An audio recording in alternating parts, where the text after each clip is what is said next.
কিন্তু আপনি যদি বলেন যে আমি যে কাজটা করি এই কাজটা হালাল, তাহলে আপনি কাফের হয়ে যাবেন, কারণ আপনি হারামকে হালাল বলছেন। অন্ততপক্ষে স্পষ্ট 12টি হাদিসে নিষেধ করা হয়েছে ছবি, অর্থাৎ যেটার স্পষ্ট মুখ বোঝা যায়, চেহারা বোঝা যায়, যেটা দেখে বোঝা যায় যে এটা এই জিনিস, মানে এটাকে একদম কি আইডেন্টিফাই করা যায় যে এটা বাঘ, এটা সিংহ, এটা হরিণ, এটা মহিষ, এটা মানুষ, এটা ছেলে, এটা মেয়ে, যেই জিনিসটা দেখে চেনা যায় সেটার নাম হাদিসের ভাষায় জেনারেলি বলা হয়েছে সূরা। কি বলা হয়েছে? সূরা। আল্লাহ রাসূল সাল্লাল্লাহু আলাইহি ওয়াসাল্লাম বলছেন, লা ইয়াদখুলুল মালাইকাতা বাইতান ফিহি কালবুন আও তাসাবির। ওই বাড়িতে রহমতের ফেরেশতাই ঢোকেন না যেই বাড়িতে কোনো কুকুর কিংবা কোনো প্রাণীর ছবি আছে। ছবি অঙ্কনকারী নাই, ছবি জাস্ট কিনে এনে লাগাইছে, কিংবা ম্যারেজ ডে, বিয়ে, স্বামী স্ত্রীর ছবি ঝুলিয়ে রেখেছে, বাচ্চা ছোট থাকতে খুব নাদুস নদুস মোটা ছিল, ছবিটা ডাইনিং রুমে ঝুলিয়ে রেখেছে। এটা আমরা অনেকেই স্বাদ করে আহ্লাদ করে রাখি, কিন্তু আল্লাহ নবী সাল্লাল্লাহু আলাইহি ওয়াসাল্লাম বলে দিচ্ছেন ওটা রাখার অর্থ হচ্ছে আপনি রহমতের ফেরেশতাকে বলে দিচ্ছেন আপনার এই বাড়িতে প্রবেশ অধিকার নাই, আপনি এই বাড়িতে ঢুকতে পারবেন না। যদি আমরা বাড়িতে লিখে দেই যে রহমতের ফেরেশতা এই বাড়িতে ঢোকা নিষেধ, তাহলে কোন ফেরেশতা ঢুকবে? গজবের ফেরেশতা ঢুকবে। কোন ফেরেশতা ঢুকবে? গজবের ফেরেশতা ঢুকবে।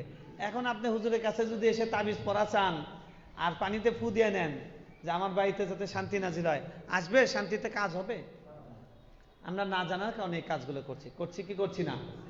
কি বলেন? আমাদের ঘরে বাড়িতে এরকম ছবি নাই দু একটা? যাদের আছে মেহেরবানি করে নামিয়ে ফেলবেন। আপনারা ভেতরে ওটা কাগজ দিয়ে মুড়িয়ে লেমিনেট করে রেখে দেন, ভেতরে রাখেন, অসুবিধা নেই।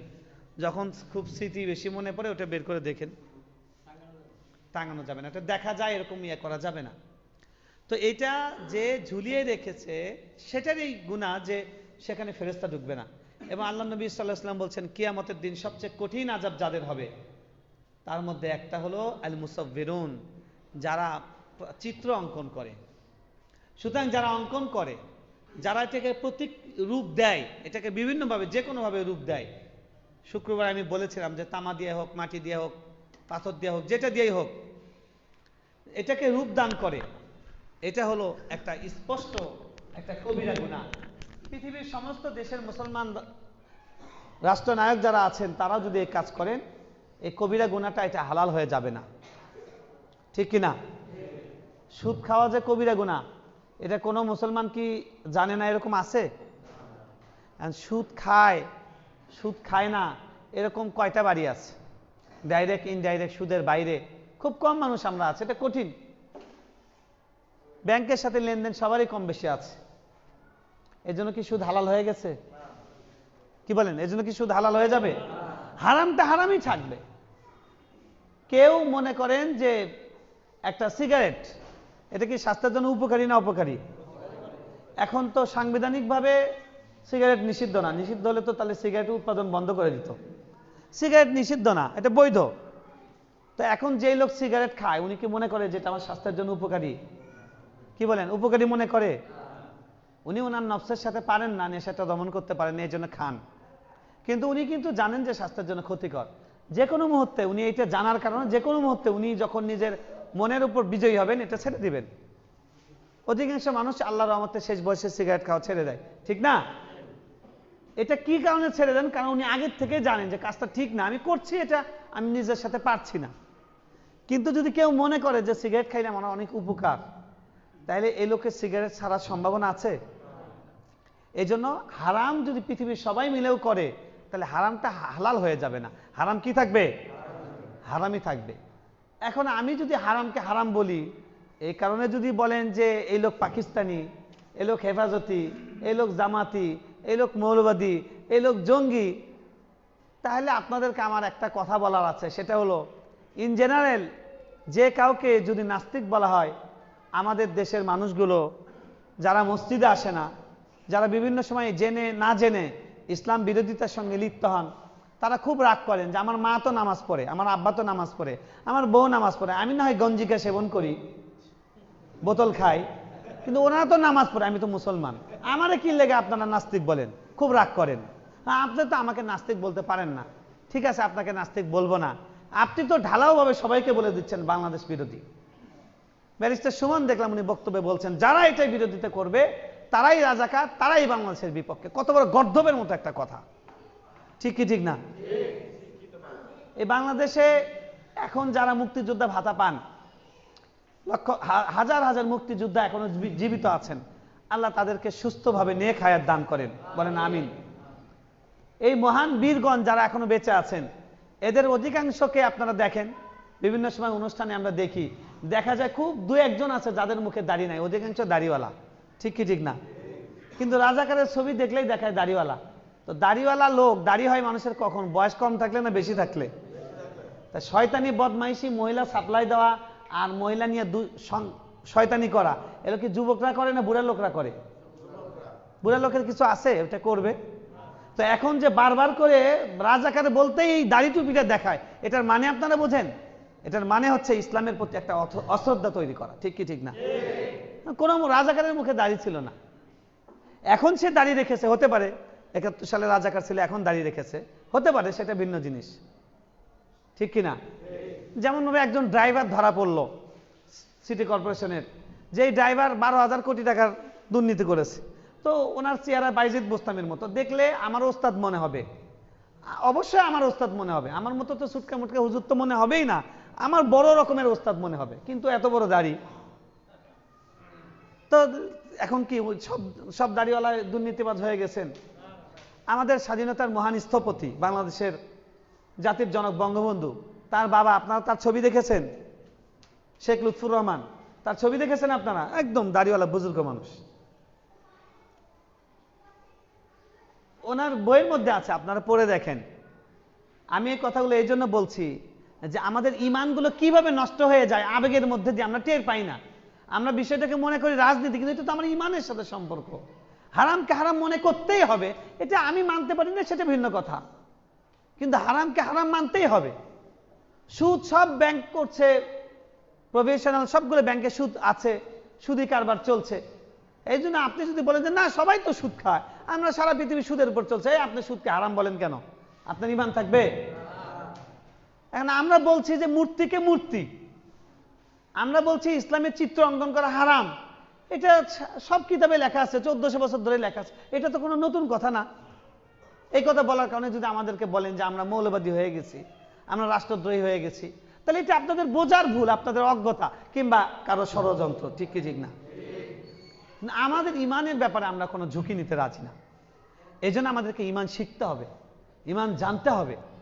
আমাদের সবার ধারণা, বাংলাদেশের অধিকাংশ মানুষ মনে করে ইমান মানে হলো লা ইলাহা ইল্লাল্লাহ বলা, লা ইলাহা ইল্লাল্লাহর জিকির করে, লা ইলাহা ইল্লাল্লাহ, লা ইলাহা ইল্লাল্লাহ, লা ইলাহা ইল্লাল্লাহ, লা ইলাহা ইল্লাল্লাহ জিকির করতেছে, প্রতিদিন 10,000 বার লা ইলাহা ইল্লাল্লাহ জিকির করে, শেষ রাতে উঠে 1 ঘন্টা করে লা ইলাহা ইল্লাল্লাহ, লা ইলাহা ইল্লাল্লাহ, লা ইলাহা ইল্লাল্লাহ। কিন্তু যে আল্লাহ রাসূল সাল্লাল্লাহু আলাইহি ওয়াসাল্লামকে গালি দেয়, ওটার বিরুদ্ধে যখন ওটার প্রতিবাদে যখন মানুষ রাস্তায় নামে, তখন উনি ওখান থেকে, ওই চিপার থেকে উনি ওখান থেকে পত্রিকাকে বিবৃতি দেন যে এরা হলো রাষ্ট্রবিরোধী মৌলবাদী, এরা আমার নবীর শান্তির ধর্মকে কলুষিত করছে। বুঝতে পেরেছেন? এই লা ইলাহা ইল্লাল্লাহর জিকির ইমান কোনো কাজে আসবে? বলেন না, কোনো কাজে আসবে?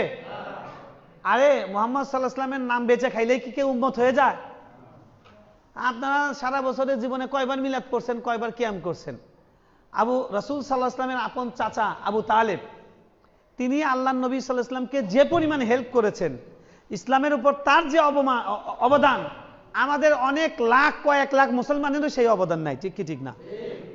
3 বছর আল্লাহ রাসূল সাল্লাল্লাহু আলাইহি ওয়াসাল্লামকে অবরোধ করা হয়েছিল, কিসের কারণে? মূর্তির বিরুদ্ধে বলার কারণে। কিসের কারণে? উনি কিন্তু তাদের কাছে খুব ভালো ছিলেন, যেই বললেন যে এটা করা যাবে না, শুধু ওনাকে ডাকতে হবে, আর কাউকে ডাকা যাবে না ওনার সাথে। সাথে সাথে বলল কি, এই জন্য কি তুমি ডাকছিলা? তুমি ধ্বংস হও। চাচা বলল, এক চাচা, কি নাম তার? আবু লাহাব। তো এই যে শত্রুতা শুরু হলো কি নিয়ে? মূর্তি নিয়ে। কি নিয়ে? মূর্তি নিয়ে। খুব মনে রাখবেন শব্দগুলো। দেখেন তো রাসূল সাল্লাল্লাহু আলাইহি সাল্লামকে শুধুমাত্র আজকে এই মূর্তির বিরুদ্ধে বলার কারণে, তাওহীদের কথা বলার কারণে আল্লাহ নবী সাল্লাল্লাহু আলাইহি সাল্লামকে বন্দী করেছে তার পরিবার সহ, শিশু, নারী, যারা অপরাধী নয়। অপরাধ যদি করে থাকে তাদের দৃষ্টিতে শুধু একমাত্র তিনিই করেছেন যিনি এটা দাওয়া দিচ্ছেন, কিন্তু তার পরিবারের সবাইকে, যারা তার সমর্থক, সবাইকে নিয়ে, পুরা আহলে বাইতের সবাইকে নিয়ে 3 বছর। কয় বছর? আমি তো একটু বসে থাকতে, এখানে 1 ঘন্টা বসে থাকতে হবে, আমাদের অনেকের কষ্ট হচ্ছে। কয়েকজন আমাকে কালকে অভিযোগ করলেন যে এত সময় কি বসে থেকে যায়, আপনারা মাদ্রাসায় পড়ছেন, আপনাদের অভ্যাস আছে, আমাদের তো অভ্যাস নাই। জান্নাতে যে বলেন যে ওনারা মাদ্রাসায় পড়ছে, ওনাদেরকে জান্নাত দেন, আমাদের জান্নাত দরকার নাই, বলবেন এটা? এটা তো ভুল কথা। গ্যাসের বিল দিতে গিয়ে দাঁড়ায় থাকে না 15 মিনিট, কি 1 ঘন্টার উপরে দাঁড়ায় থাকা লাগে, তো গ্যাসের বিল দেওয়া বাদ দেওয়া যাবে? আল্লাহকে পাওয়ার জন্য একটু ভাই। সাহাবায়ে কেরাম মার খেয়েছেন, একজন সাহাবী বিবাহ করেছেন, বাসরাত হয়েছে, গোসল করার সময় আল্লাহ রাসূল সাল্লাল্লাহু আলাইহি ওয়াসাল্লামকে হত্যা করার জন্য বলে হুমকি দিয়েছে, চল যাই, গিয়ে শহীদ হয়ে গেছেন। জানেন আপনারা ওই সাহাবীর নাম হচ্ছে গাসিলুল মালায়েকা, ফেরেশতা কর্তৃক গোসল হওয়া ব্যক্তি। সুবহানাল্লাহ। ওই সাহাবী নাপাক অবস্থায়, আপাত দৃষ্টিতে নাপাক অবস্থায়, ফরজ গোসল অবস্থায় শহীদ হয়ে গেছেন।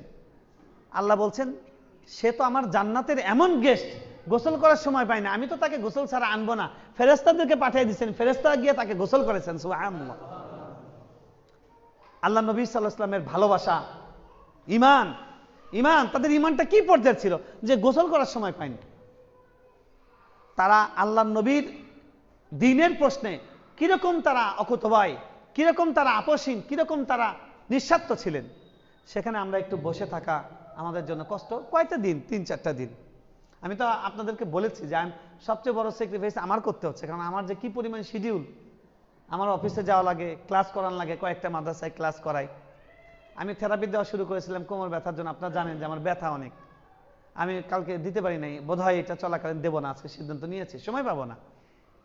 তা আমি তো আপনাদের জন্য স্যাক্রিফাইস করছি। এটা এই জন্য যে আজকে চোখের সামনে, আমাদের চোখের সামনে মানুষ জেনে না জেনে, মানুষ দলের টানে, ব্যক্তির টানে, ক্ষমতার টানে, 2 টাকা পাওয়ার টানে মানুষ যে কুফর করছে, মানুষ যে বেঈমান হয়ে যাচ্ছে, মানুষ যে ঈমান হারা হয়ে যাচ্ছে, আপনাদেরকে আমাদের হৃদয়ের ব্যথা দেখাতে পারবো না, কত কষ্ট লাগছে।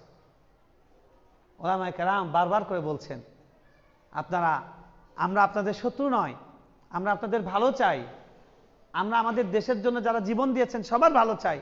এত সুন্দর করে বুঝিয়ে বলছেন, তারপরে আর কিছু তো বলার নাই। তারপরেও যদি আঘাত করেন, আঘাত করেন, দেখেন কতদূর পর্যন্ত আঘাত দিতে পারেন। দেখুন এখানে আমরা আল্লাহ রাসূল সাল্লাল্লাহু আলাইহি ওয়াসাল্লামের সাহাবায়ে কেরাম তারা ঈমানের জন্য কত কষ্ট করেছেন। এজন্য আমরা যে বসছি, আজকে 2য় দিন, এরপরে আর 3টা দিন, লাস্টের 2 দিন তো বয়ান হবে এশার পরে ক্লাস হবে না, আজকে থেকে এশার পরে হবে না ইনশাল্লাহ, আমরা এক পর্বেই শেষ করে দিব ইনশাল্লাহ। একটু আপনাদের কষ্ট একটু কমলো, আবার এশার পরে বসা। এই জন্য আমি চাই কেউ যেন মিস না হয়, কেমন? ইনশাআল্লাহ সবাই বসবো ইনশাআল্লাহ। আজকে তো আরকানুল ঈমান নিয়ে আলোচনা হবে, তারপরে নাওয়াকিদুল ঈমান, ঈমান নষ্ট হয়ে যাওয়ার বিষয় যেগুলো, সেগুলো নিয়ে আলোচনা হবে ইনশাআল্লাহ। তো এই কারণে আমরা কেউ মিস করবো না, আমরা এই সুযোগটা কেউ হারাবো না, পারবো তো ইনশাআল্লাহ? কোথায়, কত দূর? তো দেখেন বলছিলাম যে কথা, যে আল্লাহুম্মা সাল্লি আলা মুহাম্মদ। হ্যাঁ, আল্লাহ নবী সাল্লাল্লাহু আলাইহি ওয়াসাল্লামকে বন্দী করেছে পরিবার, সবাই মিলে বন্দী হয়েছে। কতদিন? 3 বছর। আর আপনাদেরকে যদি বলা হয় যে আপনাদের মসজিদে হক কথা হয়, হুজুর তো কড়া কথা বলে, আপনারা হুজুরের বয়ান কেন শোনেন, কেন হুজুরকে খেদায় দেন না, কেন আপনারা বাধা দিতে পারেন না?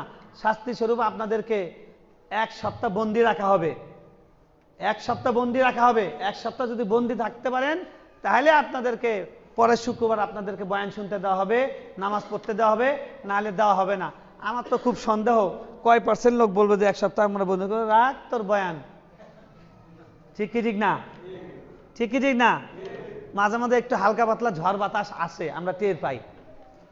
ঈমান যে কিরকম টলটল করে, এরকম বুঝতে পারছেন? এটা আমরা টের পাই। ঠিক কি ঠিক না? কারো বিরুদ্ধে একটু গেলেই এমন চেতে চেষ্টা করে কেমনে ল্যাং মারা যায়, কেমনে ঠ্যাং ভাঙা যায়, কেমনে কষ্ট দেওয়া যায়। ঠিক কি ঠিক না? কারোর সাথে কি জমিনে গন্ডগোল আছে? কারোর সাথে চাকরির প্রমোশন নিয়ে ঠেলাঠেলি আছে? কিচ্ছু নাই। সম্পর্কটা কি? আল্লাহ এবং আল্লাহ রাসূল সাল্লাল্লাহু আলাইহি ওয়াসাল্লাম। এজন্য আজকে তো ঈমানের বিষয়, ঈমানের কথাই আপনাদেরকে বলছি। ঈমান এমন একটা জিনিস যেটা আপনার পরীক্ষা চায়, আপনার ত্যাগ চায়, আপনার ভালোবাসা চায়। এই লোকগুলো 3 বছর ওখানে বন্দী থাকলেন। সবচেয়ে বিস্ময়কর, আবু তালেব, যে লোকটা এখনো পর্যন্ত ঈমান আনেননি, কাফের যিনি, তিনি তার ভাতিজাকে ভালোবাসেন। তার বাবা মারা যাওয়ার সময় বলে গেছে, বাপ আমার এই এতিম নাতিটাকে, তোর ভাতিজাকে তোর হাতে দিয়ে গেলাম, তার একটু দেখাশোনা করিস। এই যে দায়িত্ব, একজন কাফের তার মধ্যে যে দায়িত্বশীলতা ছিল, আজকে আমাদের এখন পর্যন্ত সেই দায়িত্বশীলতা মুসলমানদের নাই, ঠিক কি ঠিক না? তিনি 3 বছর, হাদিসে এসছে, গাছের লতা পাতা খেয়েছেন। খাওয়া শেষ, বাইরে গেলে দোকানে বিক্রি করবে না, ওই যে এক ঘোড়া করা, গ্রামে এক ঘোড়া করে না, বয়কট করে, এক ঘরে করেছে 3 বছর ধরে। খাবার তো শেষ, গাছের লতা পাতা খেয়েছেন। এই চাচাও খেয়েছেন, কাফের চাচা, তিনিও খেয়েছেন, এত কষ্ট করেছেন। নবী সাল্লাল্লাহু আলাইহি ওয়াসাল্লামের কে ঠেকানোর জন্য তারা এসে বলছে, আপনি ভাতিজাকে ঠেকান, নাহলে আপনারও খবর আছে, ভাতিজারও খবর আছে।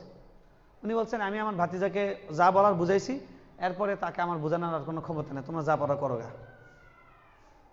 ঠিক আছে? আবু তালেব একজন কাফের, তার মতো এতটুক ইমানের ঝুঁকি আমরা নিতে পেরেছি? তার মতো এতটুক ত্যাগ আমরা স্বীকার করতে পেরেছি? এতটুক ত্যাগ স্বীকার করার পরেও শুধুমাত্র যাওয়ার সময় লা ইলাহা ইল্লাল্লাহ এটা সঙ্গে নিয়ে যেতে পারেননি। এই কারণে তার ঠিকানা কোথায়? সার্টিফিকেট আছে তার যে জাহান্নাম, এটা সার্টিফিকেট আছে, হাদিস আছে। আল্লাহ রাসূল সাল্লাল্লাহু আলাইহি ওয়াসাল্লাম হাদিসে বলছেন, জাহান্নামের মধ্যে সর্বনিম্ন শাস্তি হবে আমার চাচার। তাকে একটা আগুনের জুতা দেওয়া হবে, জুতা পরানো হবে, আর কোনো আগুন অন্য জায়গায় থাকবে না শরীরে। ওই জুতার আগুনের তেজ এমন হবে যে ওই আগুনের গরমে পুরা শরীরের, মাথার মগজের ঘাম, মগজগুলো গলে গলে এরকম করে বেয়ে বেয়ে পড়বে। নাউজুবিল্লাহি মিন যালিক। তাহলে যাকে পুরা শরীর যার জাহান্নামে জ্বলবে, সেই শরীরটা কেমন অবস্থা হবে? ওয়াত্তাকুন নার আল্লাতী ওয়াকুদুহা আন-নাস ওয়াল হিজারা। আসসালামু আলাইকুম ওয়া রাহমাতুল্লাহ। আহলান। জি, এখনই আপনাদের দার্স শুরু হয়ে যাবে ইনশাআল্লাহ। একদম ঠিক। তো 2 মিনিট বসে নেন, বাস, তারপর শুরু করে দিন। ফ্যান দিব, ফ্যানটা দিয়ে দেন। তো ইনশাআল্লাহ এখনই শুরু হবে, আমি শেষ করে দিচ্ছি। যে জাহান্নামের আগুন থেকে বাঁচো, জাহান্নাম থেকে বাঁচার, আগুন থেকে বাঁচার সবচেয়ে বড় কাজ হলো, সেটা হলো ঈমান। ঈমান এমন জিনিস যেটা দিয়ে জাহান্নামের আগুন থেকে বাঁচা যাবে। আর ঈমান হারা হওয়া এমন পরাজয়, এমন ক্ষতি, যে পৃথিবীর সমস্ত আমল যদি সে নিয়ে উপস্থিত হয়, শুধুমাত্র ঈমানটা তার রেখে চলে গেছে দুনিয়াতে, তাহলে ওই ব্যক্তির ঠিকানা কোথায়? জাহান্নামে। তাই আমাদেরকে ঈমান আনার থেকেও বড় কাজ হলো ঈমানটাকে রক্ষা করা, এই ঈমানটাকে কবর পর্যন্ত ক্যারি করা। আজকে কিয়ামত যত ঘনিয়ে আসবে, আপনার আমার ঈমান সকাল বিকাল আপ অ্যান্ড ডাউন হতে থাকবে, আউট অ্যান্ড ইন হতে থাকবে। আল্লাহ রাসূল সাল্লাল্লাহু আলাইহি ওয়াসাল্লাম বলেছেন, ইউসবিহু মুমিনা ওয়া ইউমসি কাফিরা। সকালবেলা মুমিন, বিকেলবেলা কাফের, বিকেলবেলা কাফের, সকালবেলা মুমিন। আমি দেখলাম ব্যারিস্টার সুমনের কথা বলছিলাম, তার আজকের যে লাইভ, ওইটার আগের লাইভে উনি বলতেছেন, হাসরের ময়দানে আশা করি আপনাদের সাথে ফুটবল খেললাম, খেলে আপনাদের যা ব্যায়াম হলো, এই উসিলায় হাসরের ময়দানে আল্লাহ মানে যদি একটু ছায়া টায়া থাকে ওইটার নিচে দিবে। শুনে দেখেন আপনারা, যে লোক বলছে হাসরের ময়দানে ছায়া পাওয়ার আশা ফুটবল খেলে, ওই লোক একটু পরে গিয়ে বলতেছে, যেই লোক মূর্তির ভাস্কর্যের বিরুদ্ধে বলবে, ওই লোক হচ্ছে আমার নবী সাল্লাল্লাহু আলাইহি ওয়াসাল্লামের কথা অনুযায়ী, ওই লোক হলো আমার নবীর উম্মত না। কত বড় ফতোয়া! নাউজুবিল্লাহি মিন যালিক। আজকের ঘটনা এটা কি কারণে? এটা জানার, না জানার কারণে। ব্যারিস্টার হচ্ছেন, ইঞ্জিনিয়ার হচ্ছেন, আপনি অনেক বড় ব্যবসায়ী, আপনি পিএইচডি ডিগ্রিধারী, আপনি এরকম বিসিএস করা, কিন্তু আপনি ঈমান কাকে বলে জানেন না। আপনি খালি জানেন লা ইলাহা ইল্লাল্লাহ মানে ঈমান। লা ইলাহা ইল্লাল্লাহ মানে তো ঈমান না। লা ইলাহা ইল্লাল্লাহ ঈমানের বাক্য। লা ইলাহা ইল্লাল্লাহকে 24 ঘন্টা জীবনের ফুল লাইফ টাইম, হাত্তা ইয়াতিয়াকাল ইয়াকিন, শেষ পর্যন্ত, আপনাকে শেষ নিঃশ্বাস ত্যাগ করা পর্যন্ত লা ইলাহা ইল্লাল্লাহ ক্যারি করা। এবং লা ইলাহা ইল্লাল্লাহ আপনাকে যেগুলো বলে, রাদিতু বিল্লাহি রাব্বা ওয়া বিল ইসলামি দীনা ওয়া বি মুহাম্মাদিন নাবিয়্যা ওয়া রাসূলা সাল্লাল্লাহু আলাইহি ওয়াসাল্লাম, এটা নিয়ে যেতে পারলে তাহলে আপনি বাঁচতে পারবেন। এটা নিয়ে আমরা কিভাবে যেতে পারবো যদি না জানি, ঠিক না? এই জন্য আজকের এই দার্স আরকানুল ঈমান, আমাদেরকে ঈমান কিসের উপর কিসের উপর ঈমান রাখতে হবে, খুব মনোযোগ দিয়ে শুনবো এবং প্রত্যেকটা পয়েন্ট আমরা নোট করব। এই নোট করার উদ্দেশ্য হলো, এটা আমার ক্লাস। আমি যেরকম একটা ইংরেজি বর্ণমালা শেখা ছাড়া মূর্খ, আমি যেরকম ম্যাথ শেখা ছাড়া অজ্ঞ, কোনো চাকরির জন্য আমি ফিট না, ম্যাট্রিক পাস না করলে এখন দাঁড়ানো তাকে নেয় না, ঠিক কি ঠিক না? সুতরাং ইমানদার হিসেবে আমি অন্ততকে যেন 5 পাস করতে পারি, কেমন? এই জন্য ওই 5 পাস করার নিয়তে ইনশাআল্লাহ সবাই লিখবো, পারবো তো ইনশাআল্লাহ? কালকে, আগামীকালকে কার কার না আসার নিয়ত আছে? সবার আসার নিয়ত আছে ইনশাআল্লাহ। হ্যাঁ, বন্ধু বান্ধবদেরকে কেউ যেন বাদ না পড়ে, সবগুলোকে কালকে ধরে নিয়ে আসবো ইনশাআল্লাহ। আল্লাহ আমাদেরকে কবুল করেন। জাযাকুমুল্লাহ। শেখ এসে উপস্থিত হয়েছেন। আপনারা তাকে চেনেন, আমাদের শেখকে চেনেন। উনি মুফতি ইকবাল মাসুম সাহেব হাফিজাহুল্লাহ ওয়া রাআ। তিনি খাপাড়া আবু হানিফা মসজিদের ইমাম ও খতিব, এবং মাদ্রাসা আছে, বড় মাদ্রাসা, ওই মাদ্রাসার তিনি প্রিন্সিপাল। গাজীপুরের প্রখ্যাত স্বনামখ্যাত আলিমে দ্বীন, হকের বলিষ্ঠ কণ্ঠস্বর, তাওহীদের বলিষ্ঠ ভাষ্যকার, এবং বাতিল এবং তাগুতের জন্য আতঙ্ক, আল্লামা ইকবাল মাসুম সাহেব হাফিজাহুল্লাহ ওয়া রাআ। শেখকে দার্স পেশ করার জন্য অনুরোধ করছি। রেস্ট নিতে পারলেন না? না, ঠিক আছে। আচ্ছা, চেয়ার দিই, চেয়ারে বসে। না, বলি। চেয়ার দিই। বসে বলতে হবে? আপনার কষ্ট যদি হয়, কিভাবে আপনি বসে না দাঁড়ায় এখন? চেয়ার দিই, চেয়ার থাক এখানে।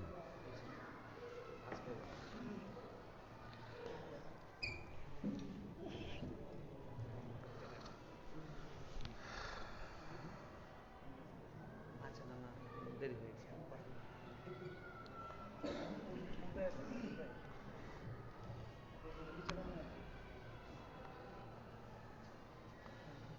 চলবে মা, চলবে চলবে থাকবে, চলবে। আসসালামু আলাইকুম ওয়া রাহমাতুল্লাহি ওয়া বারাকাতুহু। বিসমিল্লাহির রহমানির রহিম। আলহামদুলিল্লাহি রাব্বিল আলামিন ওয়াল আকিবাতু লিল মুত্তাকিন ওয়ালা উদওয়ানা ইল্লা আলাল যালিমিন। والصلاة والسلام على أشرف الأنبياء والمرسلين نبينا وإمامنا وقدوتنا وحبيبنا محمد وعلى آله وأصحابه أجمعين. أما بعد، فأعوذ بالله من الشيطان الرجيم. بسم الله الرحمن الرحيم. آمن الرسول بما أنزل إليه من ربه والمؤمنون كل آمن بالله وملائكته وكتبه ورسله لا نفرق بين أحد من رسله وقالوا سمعنا وأطعنا غفرانك ربنا وإليك المصير. وقال تعالى: بسم الله الرحمن الرحيم. ألف لام ميم ذلك الكتاب لا ريب فيه هدى للمتقين الذين يؤمنون بالغيب ويقيمون الصلاة ومما رزقناهم ينفقون والذين يؤمنون بما أنزل إليك وما أنزل من قبلك وبالآخرة هم يوقنون أولئك على هدى من ربهم وأولئك هم المفلحون. صدق الله العظيم. মুআজ্জাজ মুহতারাম হযরত উলামায়ে কেরাম, প্রিয় সুধীবৃন্দ এবং আমার প্রাণপ্রিয় কলিজার টুকরা উম্মতের ভবিষ্যতের দ্যুতিময় প্রদীপ্ত নক্ষত্র হতে চলা আল্লাহ নবীর প্রচলিত দ্বীনের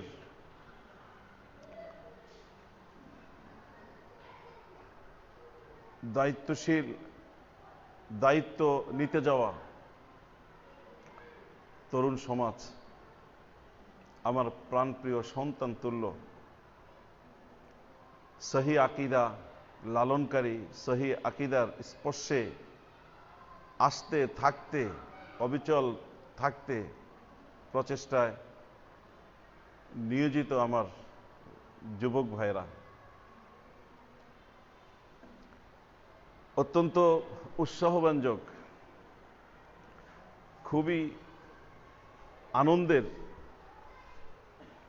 একটা বিষয়, যেটি আমাদের স্বনামধন্য খতিব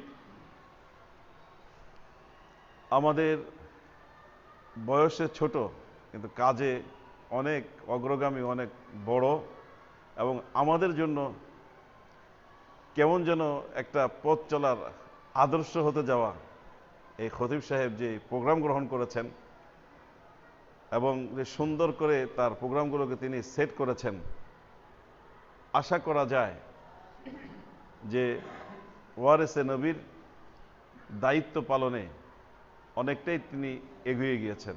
আল্লাহ পাক আমাদের সকলকে এই প্রোগ্রামের সাথে অন্তর্ভুক্ত থেকে সে জিম্মাদারি পালন করার তৌফিক দান করুন এবং আমাদের এই প্রোগ্রামকে আল্লাহ পাক কবুল করে নিন। প্রিয় উপস্থিতি, আমি কোরআনুল কারীমের সূরা বাকারা থেকে প্রথম দিকের 2-3টি আয়াত পড়েছি এবং শেষ আয়াতের আগের আয়াতটি আপনাদের সামনে তেলাওয়াত করেছি। আমার নির্ধারিত বিষয়ে এই 2 আয়াতের মধ্যে আল্লাহ পাক ইঙ্গিতপূর্ণভাবে বলেছেন। আমাকে যেভাবে প্রোগ্রাম দেওয়া হয়েছে, মাগরিবের নামাজ আমার এখানে এসে পড়ার কথা ছিল, কিন্তু আমি অনুমতি নিয়েই মাগরিবের পরে এসেছি। পথটা যদি ডাইরেক্ট হতো আমার জন্য, তাহলে হয়তো আরো 10 মিনিট আগে আসতে পারতাম এবং আপনাদের সান্নিধ্য নিতে পারতাম, কিন্তু অনেকটা পথ হেঁটে আসতে হয়েছে, এরপর রিক্সা আসতে হয়েছে, আবার পরিবর্তন হতে হয়েছে, এরপর এসেছি। এটার নামই তকদির। এটাও আমাদের আজকের সাবজেক্টের অন্তর্ভুক্ত। 3-4 দিন আগে প্রোগ্রাম করা, আমি ওই দিন চেয়েছি হয়নি, আরেকদিন চেয়েছি হয়নি, এই দিন শেষ পর্যন্ত আমি এই দিনের সাথেই আমার প্রোগ্রামগুলোকে আমি এটার জন্য এটা নির্ধারণ করেছি। আমার প্রস্তুতি ছিল সারা দিন ব্যাপী আজকে এই প্রোগ্রাম আমি আসর মাগরিব পড়বো এখানে, কিন্তু আমার ইচ্ছা থাকা সত্ত্বেও, চেষ্টা থাকা সত্ত্বেও এবং সর্বাত্মকভাবে চেষ্টা করার পরেও আমি মাগরিব এখানে এসে পৌঁছাতে পারিনি। চেষ্টা আমাদের পক্ষ থেকে, চেষ্টার বাস্তবায়ন হবে আমাকে যিনি সৃষ্টি করে পরিচালনা করছেন তার পক্ষ থেকে। এবং আমি বিশ্বাস করি আল্লাহ পাক আমার শত চেষ্টা থাকা সত্ত্বেও যেহেতু আমি আসতে পারিনি, আল্লাহ পাক আমাকে এখন নিয়েছেন, এর মধ্যে আমাদের সকলের জন্য মঙ্গল এবং কল্যাণ রয়েছে। কারণ এই প্রোগ্রামটা সুন্দর হওয়ার জন্য এবং ফলপ্রসূ ফলদায়ক হওয়ার জন্য যে কথাগুলো বলা দরকার, হয়তো আল্লাহ পাক আমার আগে যিনি আলোচনা করেছেন তার থেকে এমন কিছু আলোচনা আল্লাহ পেশ করাইছেন, উপস্থাপন করিয়েছেন, যেগুলোর মাধ্যমে আপনাদের পূর্ণ একটা প্রস্তুতি এসে গেছে।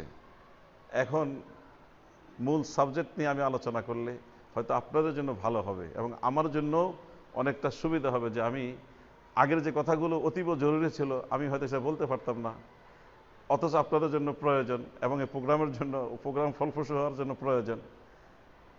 তো সেই হিসাবে আমাকে পরে আনিয়েছেন, যাতে করে উনিও কিছু কথা বলেছেন অনির্ধারিতভাবে।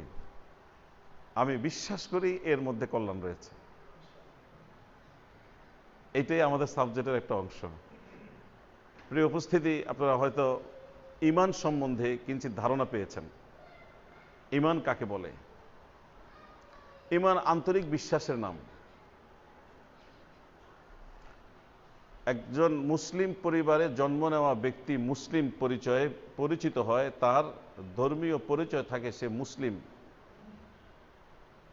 এটা দেশের পাসপোর্ট অথবা দেশের অন্য ক্ষেত্রে চলে, কিন্তু পরকালে প্রথম ধাপে 3টা প্রশ্নের একটা প্রশ্ন যেটা থাকবে, তোমার ধর্ম কি, ওমা দীনুক।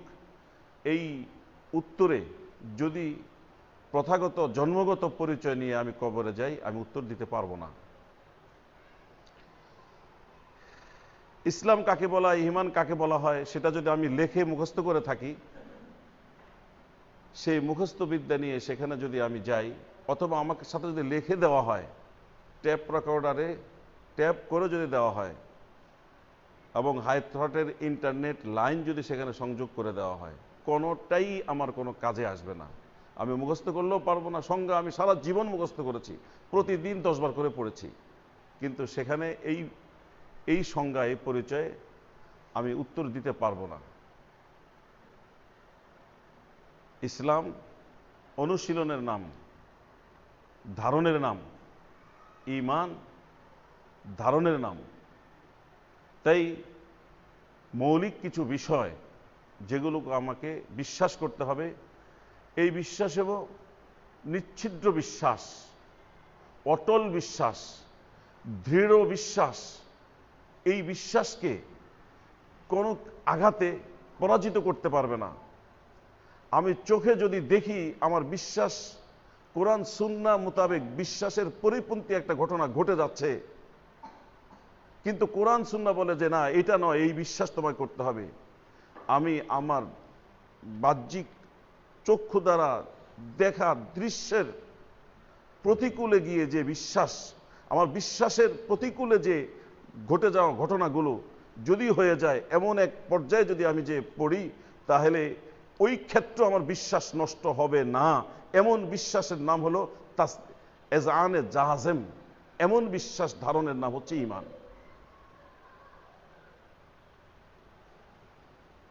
التصديق بالجنان والإقرار باللسان والعمل بالأركان।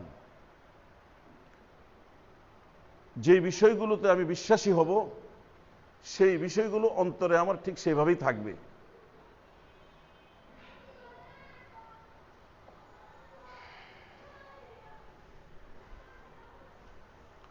নবী আকরাম সাল্লাল্লাহু আলাইহি সাল্লামের উপর বিশ্বাস,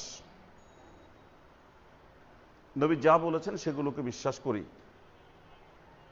কিন্তু আমার বিশ্বাসের বিপরীতে কোনো জোরালো যুক্তি যদি আমার সামনে উপস্থাপন হয়, তখন আমার বিশ্বাস নড়েবড়ে হয়ে যায়। ফলশ্রুতিতে আমি স্থির থাকতে পারি না কোনো অবস্থার উপরে। এমন যদি হয় তো একজন মুমিন ইসলামী পরিভাষায় মুমিন নয়। যেমন দুইটা ঘটনা আপনার সামনে উপস্থাপন করব। একটা হচ্ছে হযরত আলী রাদিয়াল্লাহু তাআলা আনহু, হিরাক্লিয়াসের পক্ষ থেকে প্রতিনিধি এসছে মুসলমানদের সাথে চুক্তি করার জন্য। তারা যুদ্ধ চায় না, সন্ধি চায়। মুসলমানদের তখন শৌর্য বীর্যের কোনো শেষ সীমা পরিসীমা নেই। তো আলী রাদিয়াল্লাহু তাআলা আনহু তার সাথে থাকা একটা বিষ, জহর, বিষের শিশি দেখলো। এটা কি? বিষ নিয়ে এসেছি। কেন? আপনার সাথে চুক্তিতে আবদ্ধ হয়ে যদি যেতে না পারি, তাহলে আমার গর্দান যাওয়ার আশঙ্কা আছে এবং অনেক শাস্তি ভোগ করার আশঙ্কা আছে। ফলে যদি আমি আপনার সাথে চুক্তিতে আবদ্ধ না হতে পারি এবং আমাদের মনোনীত শর্তে যদি আপনাকে রাজি করাতে না পারি, তাহলে আমি আত্মহত্যা করবো, এই জন্য বিষ নিয়ে এসেছি। হযরত আলী রাদিয়াল্লাহু তাআলা আনহু তার বিষের প্রতি বিশ্বাসকে নড়েবড়ে করে দিয়ে মারতে পারেন আল্লাহ। কখন আমি মৃত্যুবরণ করব সেটা আল্লাহ কর্তৃক নির্ধারিত সময়ে। আমাদের অনেকের ধারণা হয় মানুষ যখন অ্যাক্সিডেন্ট করে মরে যায়, তার হায়াত থাকতে সে মরে গেছে। একটা কথা আমরা সবসময় দেখি, একটু অল্প বয়সে লোক মারা গেলে তার অকাল মৃত্যুতে আমরা গভীর সমবেদনা জ্ঞাপন করছি। অকাল প্রয়াণে, অকাল মৃত্যুতে, অর্থাৎ তার মৃত্যুর সময় হয়নি, হায়াত থাকতেই সে মরে গিয়েছে। এটা হলো একটা ফিরকা আছে মুতাজিলাদের বিশ্বাস। আহলে সুন্নাত ওয়াল জামাতের বিশ্বাসের পরিপন্থী। আহলে সুন্নাত ওয়াল জামাত বিশ্বাস করে ইযা জাআ আজালুহুম লা ইস্তাখিরুনা সাআতাও ওয়া লা ইস্তাকদিমুন। যখন মানুষের নির্ধারিত সময় আসবে, তার এক সেকেন্ড আগেও না, এক সময় পরেও না, নির্ধারিত সময়ে সে মৃত্যুবরণ করবে। এটা হলো ইসলামী বিশ্বাস। এই বিশ্বাসটা কেমন সুদৃঢ়! ইউহয়ী ওয়া ইউমীত ওয়া হুয়া আলা কুল্লি শাইইন কাদির। মৃত্যু দান করেন কে? জীবিত করেন কে? জীবন দান করেছেন কে? এখন যদি আমার বিশ্বাসটা ওই বস্তুর দিকে চলে যায়, তাহলে আমার কাছে মনে হবে যে এই বিষ আমি যদি পান না করি তাহলে আমি জীবিত আর থাকবো, আর যদি বিষ পান করি তাহলে আমি মরে যাব। তো জড়বাদী বস্তুবাদী বিশ্বাসে যারা বিশ্বাসী, তাদের মূলত কোনো কনফিডেন্স নাই, কোনো আত্মবিশ্বাস নাই। ফলশ্রুতিতে তারা কখনো এক মতের উপর, এক নীতির উপর থাকতে পারে না। আর এই কারণে বিশ্ব বারবার পরিবর্তিত হয়। ফলশ্রুতিতে বিশ্ব মানবতা সমস্যার আবর্তে ঘূর্ণায়মান আছে, সমস্যার আবর্তে তারা সবসময় হাবুডুবু খাচ্ছে, সমাধান হচ্ছে না। আর কিন্তু ইসলামী বিধিবিধান যখন আমাদের মধ্যে বাস্তবায়ন যদি থাকে, যদি রাখতে পারি, এবং সুদৃঢ় বিশ্বাস যদি থাকে, এক নীতির উপর যদি আমরা থাকতে পারি, তো মানুষের জীবনের মধ্যে স্থিরশীলতা আসবে, মানুষ দুনিয়ার মধ্যে শান্তি এবং সম্মানের জীবন খুঁজে পেয়ে যাবে।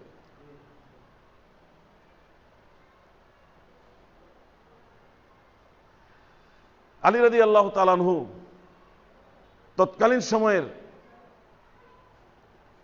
সবচেয়ে শক্তিশালী রাষ্ট্রের প্রতিনিধির সাথে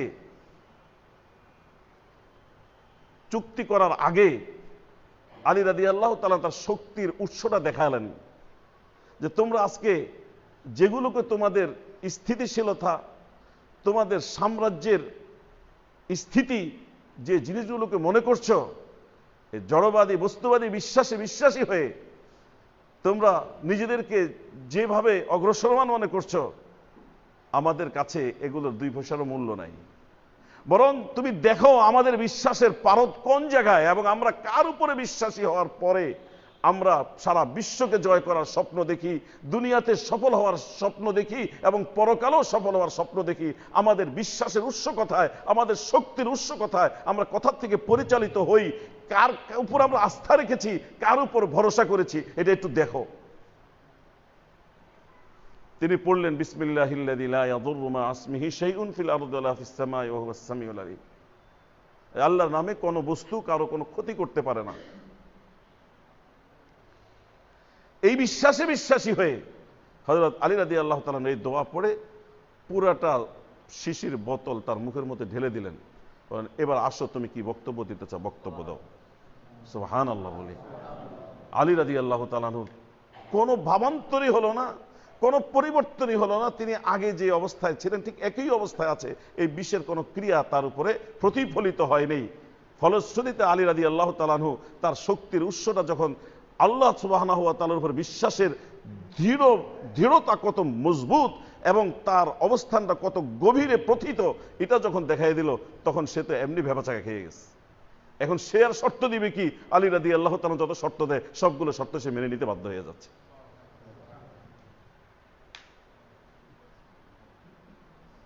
আছে এমন বিশ্বাসী, আছে বর্তমানে বিশ্বে এমন বিশ্বাসী অল্প কিছু সংখ্যক লোক যদি থাকে, কামিন ফিয়াতিন কালিলাতিন গালাবাত ফিয়াতান কাসীরা, ছোট্ট দল, লোকবল কম, কিন্তু বিশ্বাসের পারদ, বিশ্বাসের শিকড় তার অনেক গভীরে। পৃথিবী উলট পালট হয়ে যেতে পারে, বিশ্বাসের মধ্যে মোটেও কোনো রকমের ঘাটতি হবে না। এমন বিশ্বাসী হয়ে আল্লাহর উপর আস্থা রেখে এমন কিছু মুসলমান যদি আজকে খেলাফত প্রতিষ্ঠার স্বপ্ন নিয়ে ময়দানে চলে আসে, আল্লাহ পাক বলেন, ওয়াকানা হাক্কান আলাইনা নাসরুল মুমিনিন, মুমিনদেরকে সাহায্য করা আমি আল্লাহ আমার উপরে ওয়াজিব করে নিয়েছি।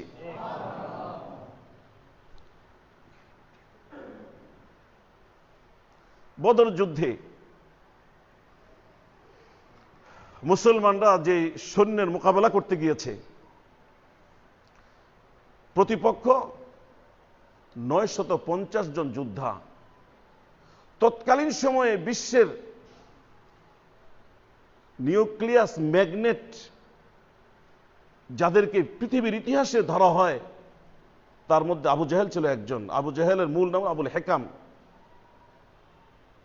বিজ্ঞানের জনক অথবা বিজ্ঞানপতি,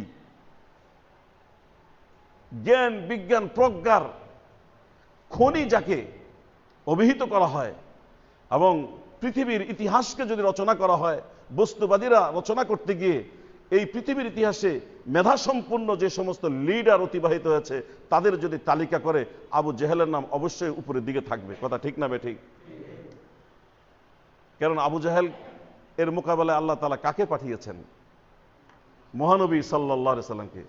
মহানবী সাল্লাল্লাহু আলাইহি সাল্লামের জ্ঞান বিজ্ঞান কি পর্যায়ের ছিল?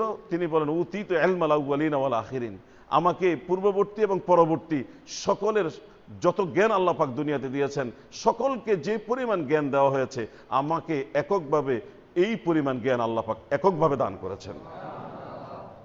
কেন? আমরা নবীদের ইতিহাস যদি দেখি, তখন দেখব যেই যুগে যেই নবী আগমন করে যে এলাকাতে আল্লাহ তাআলা প্রেরণ করেছেন, সেই এলাকাতে যেই বিষয়টা বেশি প্রচলিত ছিল, সেই বিষয়ে জ্ঞানবান করে এবং পারদর্শী করে আল্লাহ পাক সেই সময় সেই নবীকে পাঠিয়েছেন।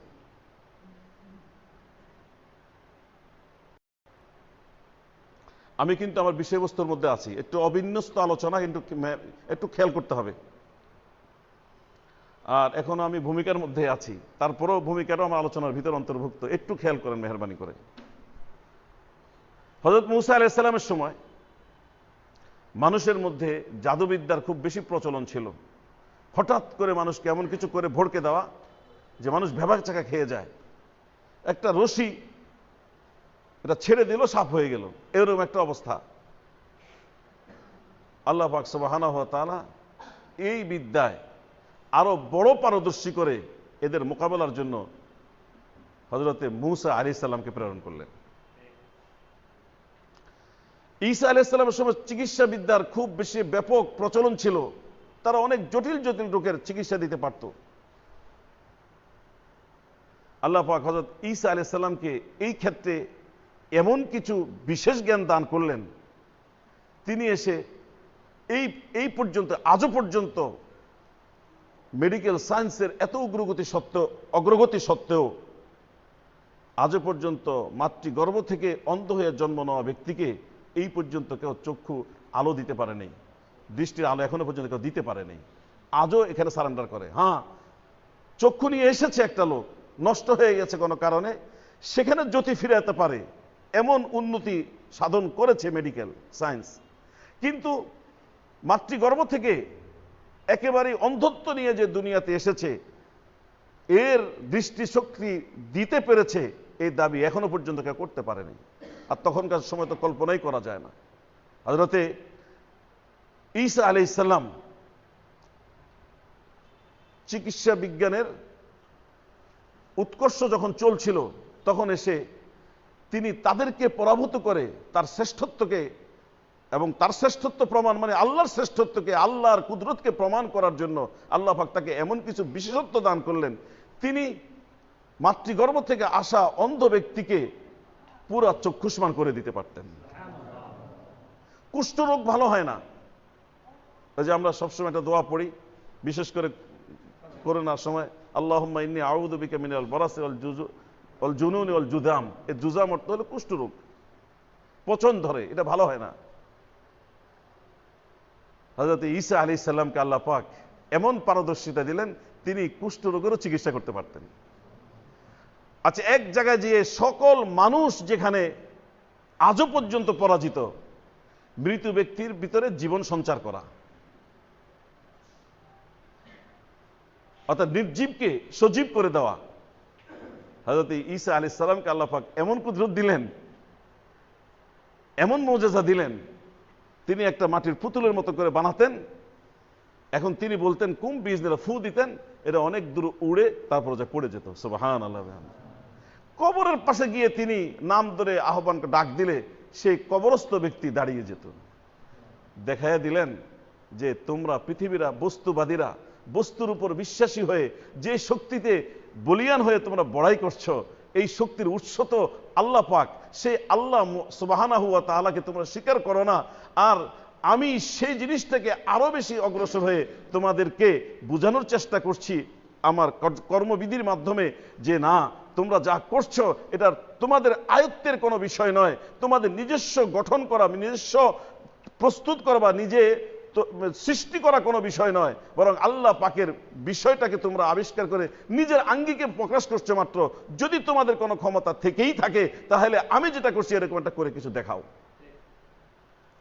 মহানবী সাল্লাল্লাহু আলাইহি সাল্লামের সময় জ্ঞান প্রজ্ঞার একটা প্রচলন ছিল, সাহিত্যের একটা প্রচলন ছিল। আল্লাহ পাক সুবহানাহু ওয়া তাআলা আমার নবীকে এই ক্ষেত্রে এমন সাহিত্যপূর্ণ কোরআনুল কারীম দান করলেন, যে কোরআনুল কারীমের মোকাবেলায় বারবার চ্যালেঞ্জ করার পরেও তারা এই মোকাবেলা চ্যালেঞ্জ গ্রহণ করার মতো সাহস দেখাতে পারেনি। বারবার তারা বসেছে, কিন্তু শেষ পর্যন্ত ফলাফল এক জায়গায় এসেই ঠেকেছে। লাইসা হাদা কালামুল বাশার, এটা কোনো মানব রচিত কালাম নয়। পরাজিত হয়েছে। একইভাবে নবী আকরাম সাল্লাল্লাহু আলাইহি সাল্লামকে আল্লাহ পাক যে ভাষা শৈলী দান করেছেন, ভাষার মাধুর্য এবং ভাষার গভীরতা এবং সাহিত্যের শৈলী দিক থেকে এমন জাওয়ামিউল কালিম আল্লাহ রসুলকে দান করেছেন যে বড় বড় সাহিত্যিকরা পর্যন্ত রসুল আকরাম সাল্লাল্লাহু আলাইহি সাল্লামের বাক্যের গবেষণা করতে গিয়ে তার ভিতরে যে সাহিত্য গুণ বিদ্যমান আছে সেটাকেও তিনি এই পর্যন্ত কোনো সাহিত্যিক বিশ্লেষণ করে শেষ করতে পারেনি। অথচ রসুল সাল্লাল্লাহু আলাইহি সাল্লাম ছিলেন, কারো কাছ থেকে শিক্ষা গ্রহণ করেন নাই, তিনি পুঁথিগত কোনো বিদ্যা গ্রহণ কারো কাছ থেকে করেন নাই। এবং এরপরেও আনপড় একটা লোক যখন এমন সাহিত্যিকতাপূর্ণ বক্তব্য দিতেন, তখন মানুষ মানতে বাধ্য হয়ে যেতে হতো যে ইনি আল্লাহ এমন কোন শক্তির পক্ষ থেকে পরিচালিত হচ্ছে যে শক্তি সম্বন্ধে আমরা অস্বীকার করলেও কি হবে, এই কথাগুলো প্রমাণ করে সেই শক্তি আছে। যে শক্তির কথা সে বলছে আসলে সেই শক্তির বিদ্যমানতা অবশ্যম্ভাবী আবশ্যিক আছেই আছে, না থাকলে তার মতন একজন ব্যক্তি এইভাবে কথা বলে কিভাবে? আবু জেহেল এবং আবু জেহেলের সাঙ্গপাঙ্গ যারা, তারা বিভিন্ন বিদ্যায় কূট কৌশলে খুব পারদর্শী ছিল। রাজনীতি বলেন এবং সমাজ পরিচালনা বলেন, মানুষকে পরাভূত করে রেখে এই অনেক কিছু জ্ঞান তাদের ভিতরে ছিল। নবী আকরাম সাল্লাল্লাহু আলাইহি সাল্লামকে আল্লাহ পাক এই সমস্ত জ্ঞানের দিক থেকে এমন কিছু পারদর্শিতা, এমন কিছু প্রজ্ঞা দান করলেন, সে প্রজ্ঞার বলে আল্লাহর নবী এমন এক সমাজ ব্যবস্থা দেখালেন মানুষকে, এমন এক শুধু দিগন্ত পর্যন্ত দৃষ্টি চলে যায় এমন এক অন্তর্দৃষ্টি সম্পন্ন রাষ্ট্র ব্যবস্থা, সমাজ ব্যবস্থা, পরিবার ব্যবস্থা দিলেন আল্লাহ রসুল, যেটা তখন শুরু হয়েছিল 23 বছরের মেহনতে। সেই আরব ভূখণ্ডের মধ্যে যেখানে অধিকাংশ মানুষ ছিল অশিক্ষিত, সেই অশিক্ষিত মানুষগুলোর মধ্যে এই জ্ঞানের সঞ্চার করার কারণে তখন যে একটা সভ্যতা, ভব্যতা, শিল্প, সংস্কৃতির একটা পরিবেশ তৈরি হয়েছিল, সেই ফর্মুলা আজও পৃথিবীতে যেখানে প্রতিফলিত হয় সেখানে শান্তির ফলগধারা বয়ে চলে। আজও পর্যন্ত মানুষকে আশার আলো দেখায় একমাত্র রসুল নির্ধারিত, রসুল কর্তৃক প্রচলিত, রসুল কর্তৃক স্থাপিত রাষ্ট্রনীতি, সমাজনীতি, পরিবার নীতি আজও পর্যন্ত অব্যর্থ হিসাবে তখন যেরকম ভাবে প্রমাণিত হয়েছে, পরবর্তীতেও প্রমাণিত হয়েছে, ভবিষ্যতেও প্রমাণিত হতে থাকবে। আজকে জঞ্জা বিক্ষুব্ধ পৃথিবী, উত্তাল পৃথিবীকে যদি শান্ত করতে হয় এবং সুশৃঙ্খল একটা ব্যবস্থাপনার মধ্যে আনতে হয়, তাহলে পরীক্ষিতভাবে যে সত্য আমাদেরকে স্বীকার করতেই হবে। যদি বিবেকের প্রসূত ব্যবস্থাপনা আমরা গ্রহণ করি, সেটা হলো রসুল যেই নীতিতে তিনি রাষ্ট্র গোড়াপত্তন করেছিলেন, যেই নীতি দিয়ে রসুল সমাজ ব্যবস্থাকে পরিবর্তন করে সুন্দর একটা সমাজ ব্যবস্থা তিনি কায়েম করেছিলেন, সেই নবী আকরাম সাল্লাল্লাহু আলাইহি সাল্লাম এমন প্রজ্ঞার অধিকারী ছিলেন।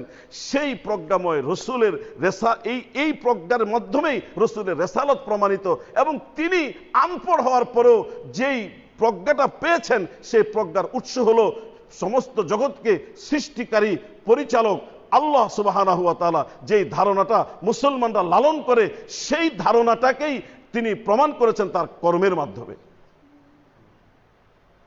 আমি বলতে চাইলাম যেটা, আবু জেহেলের নেতৃত্বে প্রায় 1000 সশস্ত্র যোদ্ধা রণপ্রস্তুতি নিয়ে প্রস্তুত, 700 উট, 100 ঘোড়া, এবং প্রত্যেকের তৎকালীন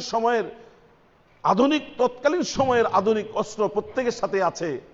আর প্রতিপক্ষ হিসাবে 313 জন মুসলমান, প্রত্যেকের শরীরের মধ্যে পর্যাপ্ত পোশাক পর্যন্ত নেই। অল্প কয়েকটা ভাঙ্গাচোরা তরবারি, 2টা ঘোড়া, 70টা উট। কিন্তু যখন যুদ্ধ শুরু হলো, ফলাফল আগের থেকে নির্ধারিত ছিল যে কাফেরদের তরবারি ঘুরানোর বাতাসেই প্রতিপক্ষ মুসলমানরা একেবারে নিশ্চিহ্ন হয়ে যাবে। কিন্তু ইতিহাস বলে বাস্তবতা হলো এই মুসলমানদের 313 জন অস্ত্রশস্ত্রহীন মুসলমানদের আল্লাহু আকবার, মাত্র 14 জন মুসলমান শাহাদাত বরণ করেছেন, আর তারা 70 জন নিহত হয়েছে, যাদের মধ্যে আবু জেহেলের মতো বিশ্বের নিউক্লিয়াস ব্রেনের অধিকারী আবু জেহেলও ছিল, এবং তার সতীসাঙ্গী এই পর্যায়ের নেতৃত্ব দানকারী যারা ছিল, প্রত্যেকেই সেদিন খুব অসহায়ভাবে নিহত হয়েছে। 70 জন ধৃত গ্রেফতার হয়েছে এবং পরাজয় বরণ করে গ্লানি নিয়ে মক্কায় ফিরে যেতে বাধ্য হয়েছে। কিছু আসলো না কথায়, সুবহানাল্লাহ বলেন সকলে।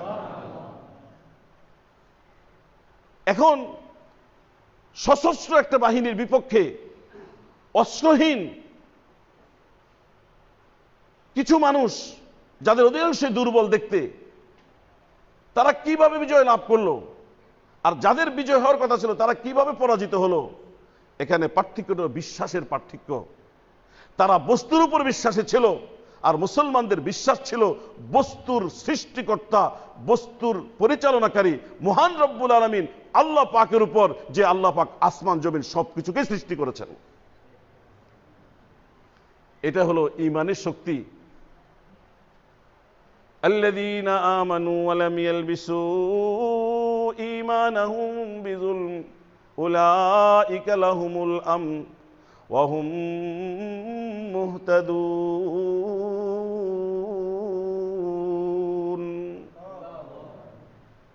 যারা ঈমান এনেছে, ঈমানকে জুলম দ্বারা মিশ্রিত করে বিশ্বাস আর অবিশ্বাসের দোলায় তারা দোলে নেই, বিশ্বাসটাও সুদৃঢ় বিশ্বাস ছিল,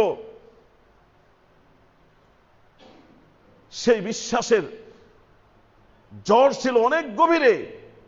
এই বিশ্বাসের তাকাজা অনুযায়ী, চাহিদা অনুযায়ী যারা জীবনকে পরিচালিত করেছে, আল্লাহ পাক বলেন এমন বিশ্বাসী যারা হতে পারবে এবং এই বিশ্বাসকে ফাটল ধরায় বিশ্বাসের পরিপন্থী কোন কর্মের সাথে তারা নিজেরা জড়িত হয়নি, এমন বিশ্বাসী যারা, আল্লাহ পাক তাদের ব্যাপারে বলছেন উলাইকা লাহুমুল আমন, তাদের জন্য প্রথম যে প্রাপ্তি আল্লাহর পক্ষ থেকে সেটা হলো নিরাপত্তা।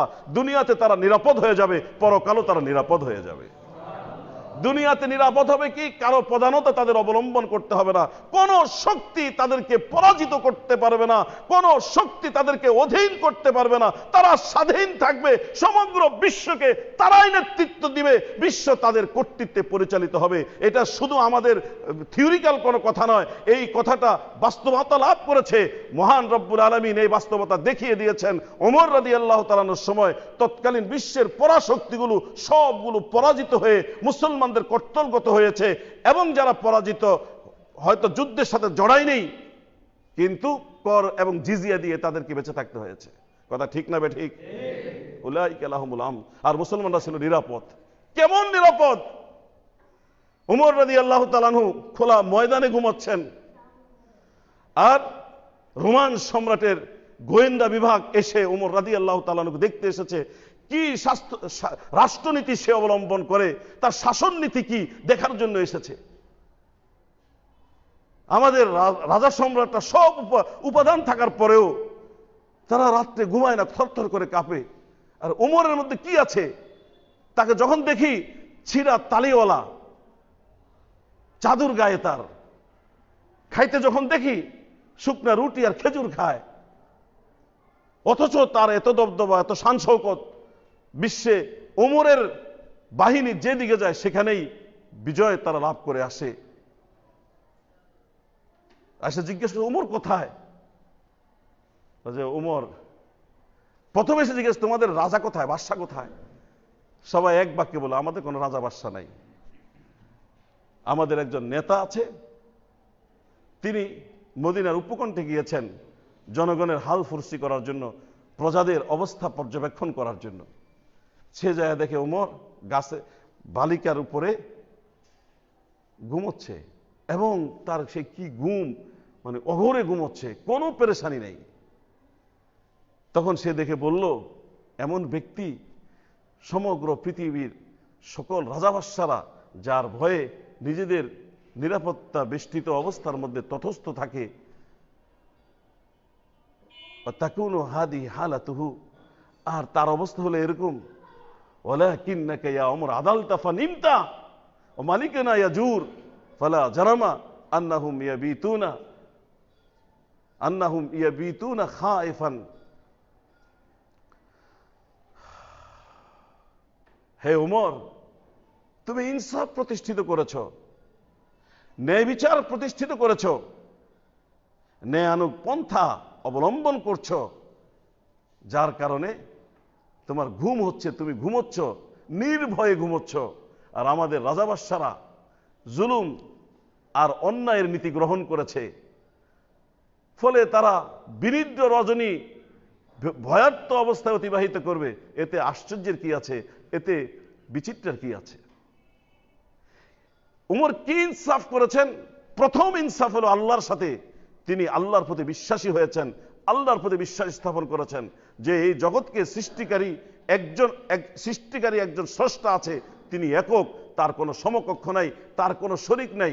এই বিশ্বাসটা তার ভিতরে এত প্রগাঢ় ছিল যে এই বিশ্বাসের পরিপন্থী কোনো কাজ তিনি জীবনে করেনও নেই। তার সামনে যদি বিশ্বাসের পরিপন্থী কোনো কাজ কেউ করার দুঃসাহস দেখিয়েছে, তার জীবন দুনিয়াতে আর নিরাপদ থাকে নেই, সে ওমরের পাকড় থেকে সে বাঁচতে পারেনি। এই যে আল্লাহর প্রতি এই বিশ্বাস এবং আল্লাহর প্রতি তার একত্ববাদের যে ধারণা এবং সুদৃঢ় ধারণা, সুদৃঢ় বিশ্বাস, সমীমে কলব থেকে তিনি যে বিশ্বাসী হয়েছেন, এই বিশ্বাসটা, এটার নামই হলো ইনসাফ। এটা হলো সবচেয়ে বড় ইনসাফ। মহান রব্বুল আলামিনের প্রতি বিশ্বাসী হয়ে তাকে এক বলে মেনে নেওয়া, এটা হলো ইনসাফের সর্বোচ্চ পর্যায়। আর আল্লাহ সুবহানাহু ওয়া তাআলার প্রতি অবিশ্বাসী হওয়া, এটা হলো জুলম। এবং আল্লাহর মতো আরো কেউ আছে এরকম বিশ্বাসী হওয়া, এটা হলো সবচেয়ে বড় জুলম।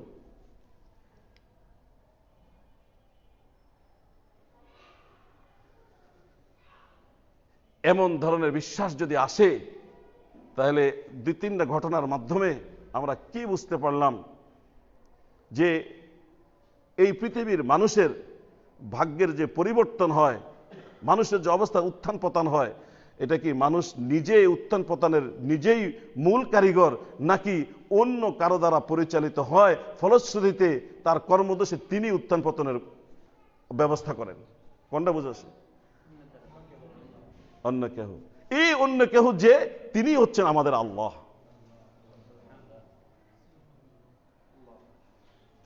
আল্লাহুম্মা মালিকাল মুলক তুতিল মুলকা মান তাশা ওয়া তানজিউল মুলকা মিম্মান তাশা ওয়া তুইজ্জু মান তাশা ওয়া তুযিল্লু মান তাশা বিয়াদিকাল খায়রু ইন্নাকা আলা কুল্লি শাইইন কাদির।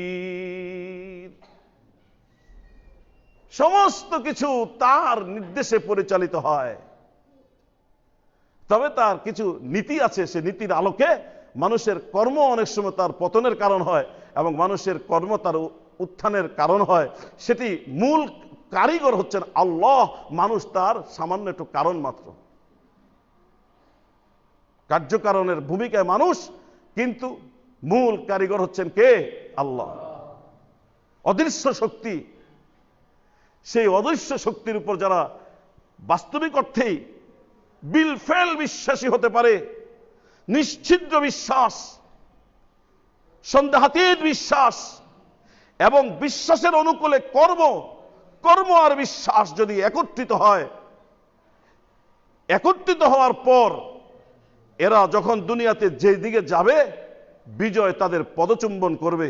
সেই কথাটাই আল্লাহ পাক বলেছেন, ওয়া কানা হাক্কান আলাইনা নাসরুল মুমিনিন। মুমিনদেরকে সাহায্য করা আমি আল্লাহ আমার জন্য ওয়াজিব করে নিয়েছি। ওয়ালা তাহিনু ওয়ালা তাহসানু ওয়া আনতুমুল আ'লাউনা ইন কুনতুম মুমিনিন। পেরেশান হয়ো না, ভীত হয়ো না, চিন্তিত হয়ো না, মনোকষ্টে আবর্তে নিপতিত হয়ো না। তোমরাই উপরে থাকবে, তোমাদের উচ্চাসন উপরেই থাকবে যদি তোমরা মুমিন হতে পারো। এই মুমিনের অর্থ হলো বিশ্বাসগত দৃঢ়তার পাশাপাশি কর্মগত সমর্থন। কর্মের মাধ্যমে বিশ্বাসের সমর্থন আসবে, বিশ্বাসের আলোকে কর্ম পরিচালিত হবে। আজকে মুসলমান আছে, কিন্তু বিশ্বাসের পারদ এতটুকু, যখন একটু কিছু ঘটে যায় তখন এইটা না করলে এটা হতো না, ওটা করলে এটা হতো, এই সমস্ত কথাবার্তা শুরু হয়ে যায়। আবার কর্মের মাধ্যমে যদি বিশ্বাসী তালাশ করতে যাওয়া হয়, তাহলে সারা পৃথিবী খুঁজলে 5 জন বিশ্বাসীও পাওয়া যাবে না। ঠিক না ঠিক?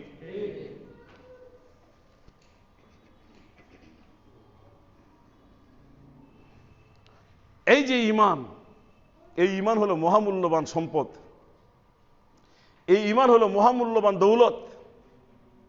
শুরু হবে বিশ্বাস থেকে, আর বাস্তবায়নের জায়গা হলো ফুল বডি থেকে শুরু করে সমগ্র বিশ্বের সব জায়গায়। তাই একজন মুমিনকে দেখলেই মনে করা হবে, তার বডি ল্যাঙ্গুয়েজ প্রমাণ করবে তার ভিতরে মহাস্রষ্টার বিশ্বাস আছে, তিনি মাহবুদ, তার আনুগত্যের বহিঃপ্রকাশ, আমি যে তার অনুগত হয়ে আছি। বিশ্বাসের অনুকূলে আনুগত্য, এটাকে গ্রহণ করতে হবে। বিশ্বাসের নাম ঈমান, আনুগত্যের নাম ইসলাম। ইসলাম মুসলিম, যে বিশ্বাসী সে মুমিন, যে আনুগত্যশীল সে হলো মুসলিম। এই ইসলাম আর ঈমান যে সমস্ত ব্যক্তির ভিতরে যদি বাস্তবিক অর্থে আসে, তাকে দেখলেই বুঝে আসবে যে তার ভিতরে আনুগত্যের মাদ্দা আছে, আনুগত্যের রসদ তার ভিতরে আছে। কর্ম প্রমাণ করবে, তার কর্ম সাধারণ মানুষের কর্ম এক রকমের নয়। তার কর্মের মাধ্যমে প্রমাণ হবে যে না, তার ভিতরে কাউকে মান্যতার একটা মানসিকতা আছে। সে নিজের ইচ্ছায় কর্মের ক্ষেত্রে সে স্বাধীন নয়, সে একজনের কাছে পরাধীন। সেই পরাধীনতা কার অবলম্বন করেছে? যিনি সর্বময় জ্ঞানের অধিকারী, যিনি প্রজ্ঞার অধিকারী, যিনি আলিমুন খবীর, যিনি অতীত জানেন, বর্তমান জানেন, ভবিষ্যৎ জানেন, যার কর্মের মধ্যে ত্রুটির বিন্দু পরিমাণ সংশয় পর্যন্ত নাই, তাকে আনুগত্য করার মানসিকতা নিচ্ছে। ফলশ্রুতিতে তার দ্বারা যে কোনো কর্ম সংগঠিত করা সম্ভব নয়, এবং যেটা সে করতে যাবে আনুগত্যের কারণে, যেটা সে করতে যাবে সে করার থেকে তাকে কেউ বাধা দিয়ে, তাকে কেউ বাধাগ্রস্ত করতে পারবে না। যেটা সে করণীয় করবেই করবে, সমগ্র পৃথিবীও যদি তার বিপক্ষে চলে যায় তারপরে সেটা করবে। আর যেটা সে করবে না, তার জীবনকে যদি আশঙ্কার মধ্যে ফেলে দেওয়া হয়, তারপরে সে সেটা করবে না।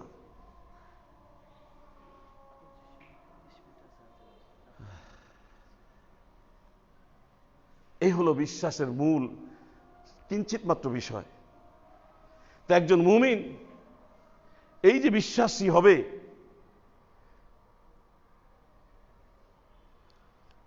খুলতে হবে একটু,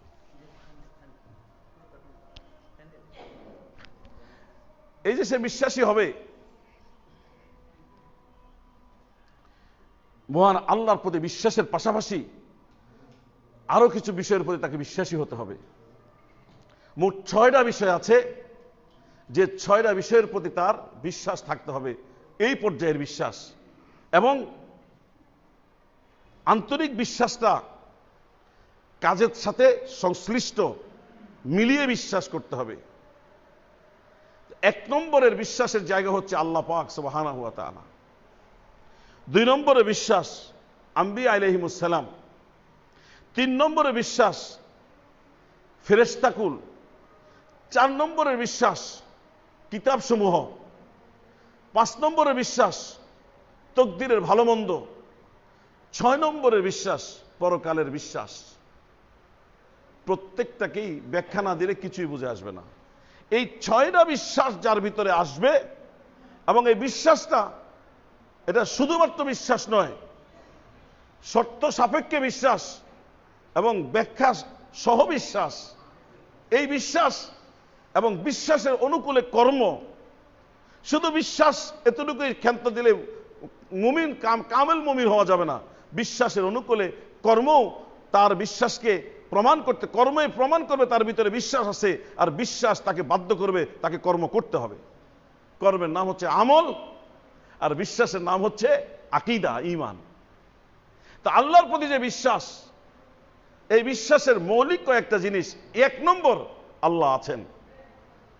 আজকে পুরো বিশ্বের সাথে বিশ্বাসী আর অবিশ্বাসীর যখন দ্বন্দ্ব আসে, তখন মৌলিক পার্থক্য হলো একমাত্র কামেল মুমিন যারা, সকলেই কথার কথায় বিশ্বাসী, কিন্তু কর্মগত বিশ্বাস দ্বারা প্রতিষ্ঠিত বিশ্বাসী, এরা হলো কামেল মুমিন। তাদের সংখ্যা খুব বেশি নয়।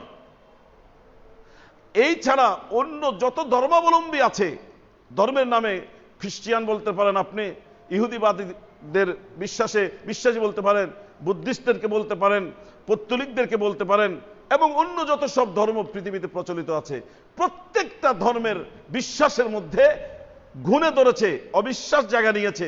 ফলশ্রুতিতে সমস্ত ধর্মে তারা জাতীয়ভাবে বা ধর্মগত দিক থেকে পরিচয় যেটাই দেয়, কিন্তু মূলগত দিক থেকে দেখা যায় তারা আল্লাহর অস্তিত্বেই বিশ্বাসী না। এক কথায় বলতে গেলে বলা হয় যে তারা হলো নাস্তিক। বললে অনেকে হয়তো কষ্ট পাবেন, কিন্তু বাস্তবতা তো অস্বীকার করার কোনো সুযোগ নেই। আমাদের বর্তমানে জাতীয় শিক্ষাক্রম যেটা, শিক্ষা সিলেবাস যেটা প্রণয়ন করা হয়েছে, একেবারেই নিচ থেকে নিয়ে মাস্টার ডিগ্রি পর্যন্ত, ডক্টরেট সব বিষয় পর্যন্ত সমস্ত সিলেবাসের ওই পৃষ্ঠায় যদি অন্তর্দৃষ্টি দিয়ে দৃষ্টিপাত করা হয়, দেখা হবে এই শিক্ষার মূল হলো মানুষকে আল্লাহর প্রতি বিশ্বাসীর অবস্থা থেকে দূরে সরিয়ে আল্লাহ নাই বিশ্বাসহীনতায় তাকে বিশ্বাসী করে তোলা। আরো সহজ করে বললে, আজকের গোটা বিশ্বের মধ্যে যেটা চলছে সেটা হলো আস্তিক আর নাস্তিকের দ্বন্দ্ব। এক শ্রেণীর লোক তারা বলে আল্লাহ আছেন, তাদের মধ্যে আবার অনেক শ্রেণী আছে। আর এদের বিপক্ষে 90% মানুষ, বর্তমান পৃথিবীতে বসবাসকারী 90% মানুষের 100 মধ্যে 10 আল্লাহর অস্তিত্বে বিশ্বাসী আস্তিক, আর 90 হলো নাস্তিক। এটা শুধু মুসলিম বিশ্বের মধ্যে নাই এরকম নয়, অমুসলিম বিশ্বের মধ্যেও বর্তমান যারা নিজেদেরকে খ্রিস্টান বলে দাবি করে, আল্লামা শফি রহমতুল্লাহ আলাই তার বিখ্যাত তফসির গ্রন্থ মারিফুল কোরআনের কয়েক জায়গার মধ্যে তার ব্যাখ্যার মধ্যে কথা আনছেন। আজকে বিশ্বের মধ্যে এই মারিফুল কোরআন লেখা হয়েছে আজ থেকে আরো 50-60 বছর আগে। তখন আস্তিক আর নাস্তিক মানুষ অনেক বুঝতোই না, তখন তিনি লিখে গিয়েছেন। আজকে বিশ্বে ধর্ম বিশ্বাসী লোকের সংখ্যা খুবই কম। যারা ধর্মের পরিচয় নিজেদেরকে পরিচিত করতে চায় তাদের অধিকাংশই হলো ধর্মহীনতায় নিমজ্জিত, বরং তারা তাদের স্রষ্টার অস্তিত্বেই বিশ্বাসী নয়।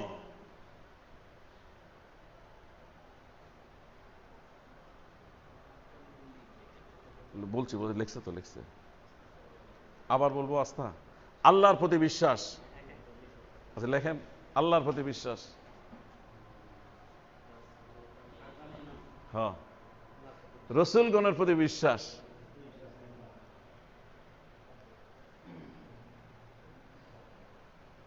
ফেরেশতাগণের প্রতি বিশ্বাস,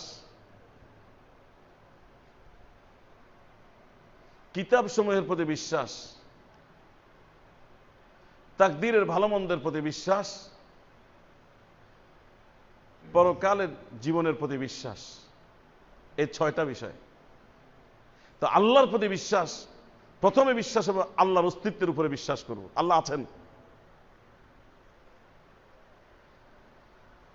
আল্লাহ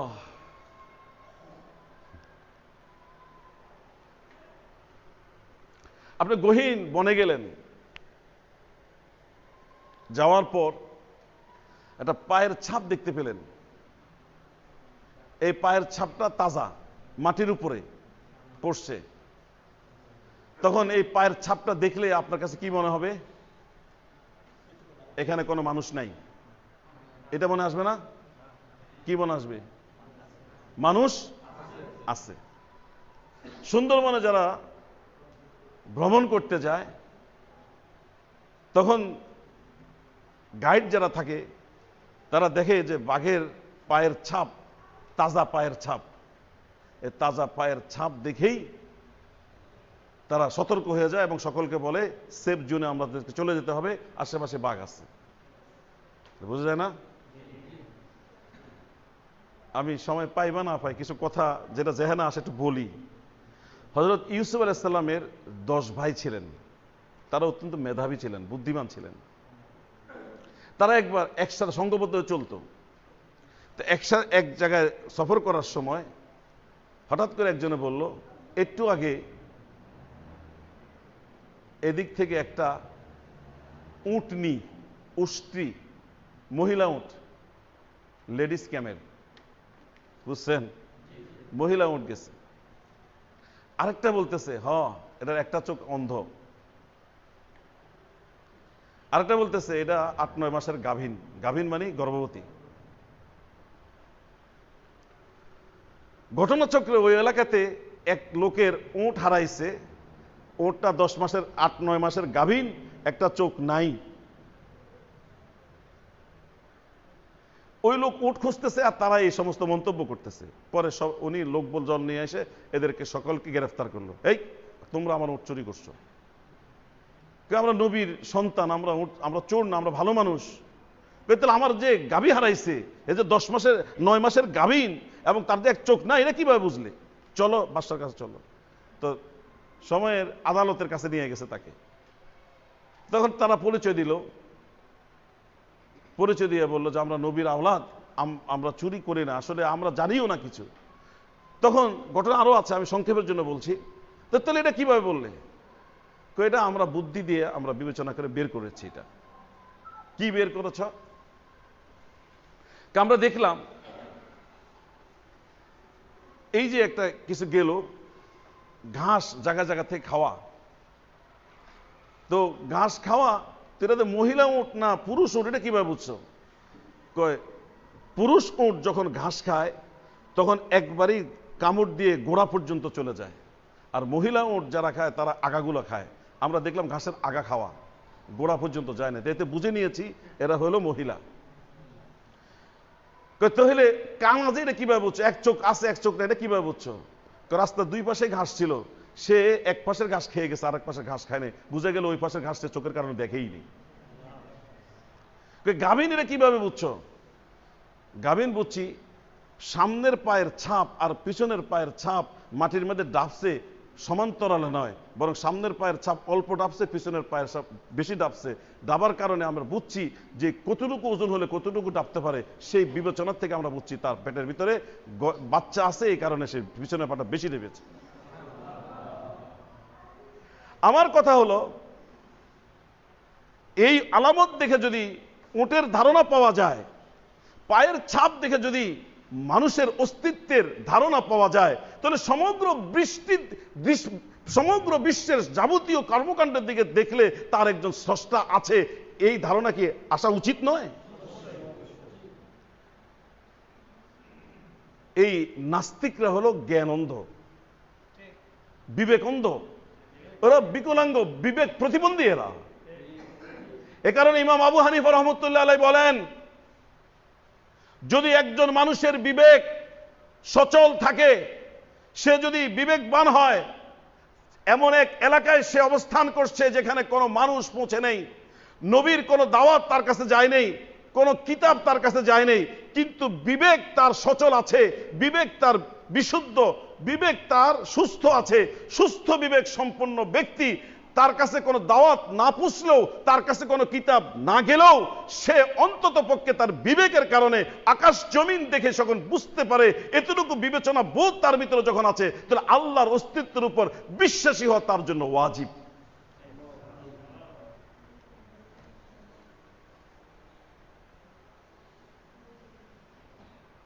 وَإِذَا تُلِيَتْ عَلَيْهِمْ آيَاتُهُ زَادَتْهُمْ إِيمَانًا إنما المؤمنون الذين آمنوا بالله إنما المؤمنون الذين إذا تليت عليهم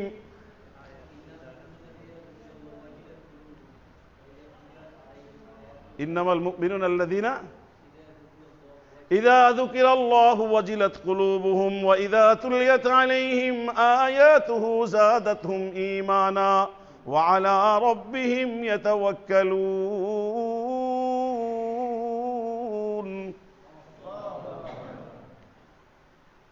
মুমিন তো তারাই, আল্লাহর নাম যখন তাদের সামনে উচ্চারণ করা হবে, আল্লাহ পাকের কথা যখন বলা হবে, অন্তরের মধ্যে ভক্তি সহকারে এমন এক কম্পন তৈরি হবে, অন্তরাত্মা কেঁপে উঠবে। সুতরাং আল্লাহ পাকের অস্তিত্বের বিশ্বাস মুমিনের অন্তরে প্রথিত থাকবে এবং আল্লাহর ক্ষমতা সম্বন্ধে তার ধারণা থাকবে। وَإِذَا تُلِيَتْ عَلَيْهِمْ آيَاتُهُ زَادَتْهُمْ إِيمَانًا। আর এই নিদর্শনাবলী যখন তার সামনে উপস্থাপন করা হবে, তার বিশ্বাসের পারদ বাড়তে থাকবে, বিশ্বাস বিস্তার লাভ করতে থাকবে, বিশ্বাসের দৃঢ়তা এত গভীরে যায় পৌঁছবে, সমগ্র পৃথিবী যদি তার বিপক্ষে চলে যায়, এককভাবে সে আল্লাহর বিশ্বাসে বিশ্বাসী হয়ে থাকবে। ওয়া আলা রাব্বিহিম ইয়াতাওয়াক্কালুন, সর্বাবস্থা আল্লাহর উপর ভরসা করবে।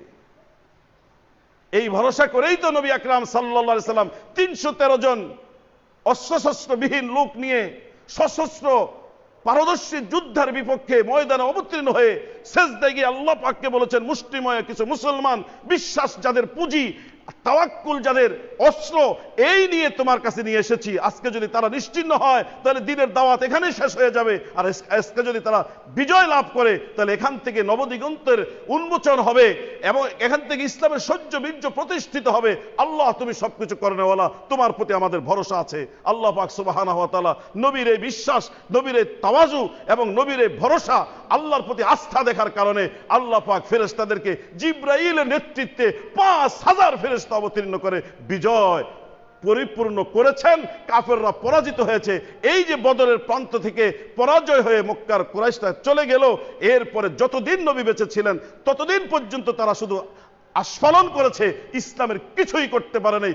আজও পর্যন্ত বদরের সেই আদর্শ নিয়ে যদি মুসলমান বিশ্বাসের পারদকে, শিকড়কে গভীরে পৌঁছে ভরসা যদি আল্লাহর উপর করে, ঈমানের শক্তিতে বলিয়ান হয়ে আজও যদি সারা বিশ্বের মধ্যে মুসলমান বিচরণ করে, আমি কসম করে বলি আমেরিকা, রাশিয়া মুসলমানদের কাছে পরাজয় হতে সময়ের ব্যাপার হবে মাত্র। এক তুরস্ক বর্তমানে দেখাচ্ছে, তুরস্কের মধ্যে 100% ইসলামের অনুশাসন নাই, ব্যক্তিদের মধ্যে নাই, সমাজের মধ্যে, রাষ্ট্রের মধ্যে নাই।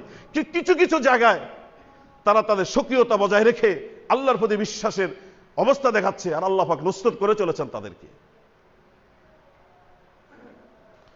আল্লাহর অস্তিত্বের প্রতি বিশ্বাস, দ্বিতীয়ত আল্লাহর কুদরতের প্রতি ধারণা, আল্লাহর ক্ষমতার প্রতি ধারণা।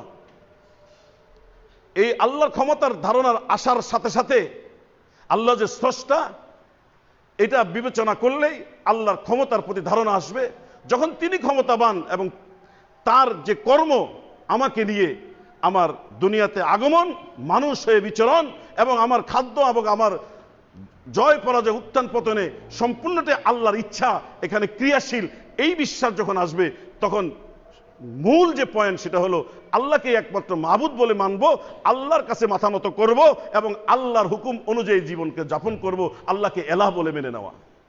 তো প্রথম আল্লাহর অস্তিত্বের প্রতি বিশ্বাস, আল্লাহর ক্ষমতার প্রতি ধারণা, আল্লাহর আমার প্রতি যে তার কর্ম, সেটা আল্লাহ যে রব, এটাকে ধারণা নিয়ে এরপর আমার পক্ষ থেকে যে ধারণা দিতে হবে তার প্রতি মূল যেটা, যে সমস্ত ইবাদতের একমাত্র উপযুক্ত আল্লাহ, তিনি এলাহ, এটাকে মেনে নিতে হবে। এটাকে তাওহীদুল উলুহিয়া বলা হয়।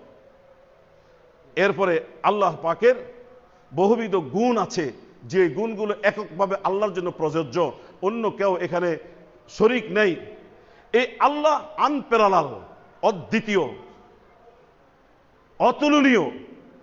নুসবিতু লাহু মা আসবাতাহু লিনাফসিহি ওয়া আসবাতা লাহু রাসূলুহু মিন গায়রি তাকয়ীফিন ওয়ালা তা'তিলিন ওয়ালা তামসীলিন ওয়ালা তাশবীহিন। তিনি যার নিজের জন্য যা কিছু ঘোষণা করেছেন এবং রাসূল যেটা তার জন্য প্রমাণ করেছেন, এই সবগুলো তার জন্য কেবলমাত্র প্রযোজ্য। এটার সাথে আমরা পুরা বিশ্বাসী, কামা ইয়ালিকু বিজালালিহি তাআলা, তার জন্য যেটা যেরকম ভাবে সাজে সেরকমটা। আমার ট্রফিসটা একটু কঠিন হয়ে গেছে, ফলশ্রুতিতে আমি আবারও আপনাদেরকে বলছি, আল্লাহর অস্তিত্বের প্রতি বিশ্বাস। 2 নম্বর, আল্লাহর ক্ষমতা এবং কুদরতের প্রতি বিশ্বাস। আল্লাহ যে রব, আমাকে যে প্রতিপালন করছেন, সমস্ত পৃথিবীকে পরিচালনা করছেন, এর প্রতি বিশ্বাস। সমস্ত বিশ্বাসের মাত্রা কিন্তু ওইটাই হবে। সুতরাং আমি যা কিছু পাচ্ছি সেক্ষেত্রে এককভাবে তিনি আমাকে দিচ্ছেন, আমি যা কিছু করব ইবাদত হিসেবে একমাত্র তার নিমিত্তেই সম্পাদন করব। এটার নাম হলো, প্রথমটার নাম হলো তিনি আমাকে দিচ্ছেন, এর নাম হলো তাওহীদুর রুবুবিয়্যাহ। রব হিসেবে তিনি এক, আর যিনি রব হিসেবে এক, তিনি এলাহ হিসেবে এক। আমি তার ইবাদত করব এককভাবে। এবং আসমায়ে সিফাত, তার যত গুণাবলী জিনিসরা কোরআন হাদিসের মধ্যে প্রমাণিত হয়েছে, এটা সবটাই এককভাবে আল্লাহর জন্য প্রযোজ্য, অন্য কেউ এর মধ্যে শরীক নেই। সুতরাং নবী নবীর জায়গায়, কিন্তু আল্লাহর সাথে বিবেচনা করলে নবীর অবস্থান, তিনি হলেন মাখলুক, সৃষ্ট, আর আল্লাহর অবস্থান, আল্লাহ হলো স্রষ্টা। নবী আবেদ ইবাদত করেছেন আর আল্লাহ মাবুদ, তিনি ইবাদত গ্রহণ করছেন। সুবহানাল্লাহ।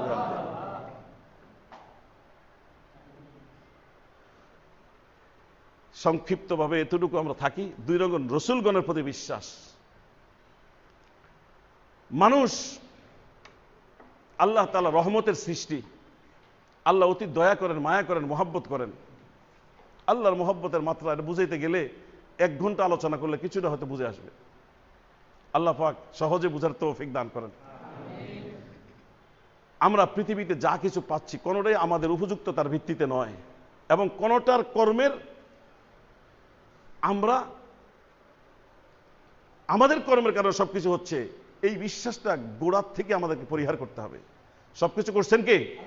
আর আমরা যা কিছু করছি এটা উপলক্ষ হিসাবে করছি, আর আল্লাহ পাক যে দিচ্ছেন রহমত হিসাবে দিচ্ছেন। ডোনাল্ড ট্রাম্প আল্লাহকে বিশ্বাস করে না অবিশ্বাস করে? সে কি খেতে পাচ্ছে না? পাচ্ছে না। তার বাথরুমটা পর্যন্ত স্বর্ণ দ্বারা নির্মিত। ইউটিউব সার্চ দিলে পাওয়া যায় ডোনাল্ড ট্রাম্পের বাড়ি। সত্য না মিথ্যা আল্লাহ পাক ভালো জানে, তবে এই সব কিছু সোনালী কালারের, এদের স্বর্ণ দ্বারা নাকি, এবং 22 ক্যারেট স্বর্ণ দ্বারা নির্মিত, এরকম শোনা যায়। আচ্ছা, নবী আকরাম সাল্লাল্লাহু আলাইহি ওয়াসাল্লাম পৃথিবীর মধ্যে মৌলিকভাবে একটা কাজ করেছেন, মানুষকে গায়রুল্লাহর বশ্যতা, গায়রুল্লাহর এবাদত থেকে বের করে আল্লাহর এবাদতের সাথে যুক্ত করে দিয়েছেন। এটাই তো রাসূলের মৌলিক কাজ। মানুষ গায়রুল্লাহর এবাদত করত, মানুষ বড় কিছু দেখলে সেখানে মাথা নত করত, মানুষ মূর্তির কাছে মাথা নত করত, মানুষ গরুর কাছে মাথা নত করত, মানুষ আগুনের কাছে মাথা নত করত। কথা ঠিক না ঠিক? সেই বিশ্বাসের অনুকূলে তারা বাইতুল্লাহ শরীফের মতো পবিত্র জায়গায় 360টা মূর্তি স্থাপন করেছিল। কথা বুঝে আসছে? নবী আকরাম সাল্লাল্লাহু আলাইহি সাল্লাম মানুষের কাছে আলামিন ছিলেন, সাদেক ছিলেন, সবচেয়ে প্রিয় ছিলেন।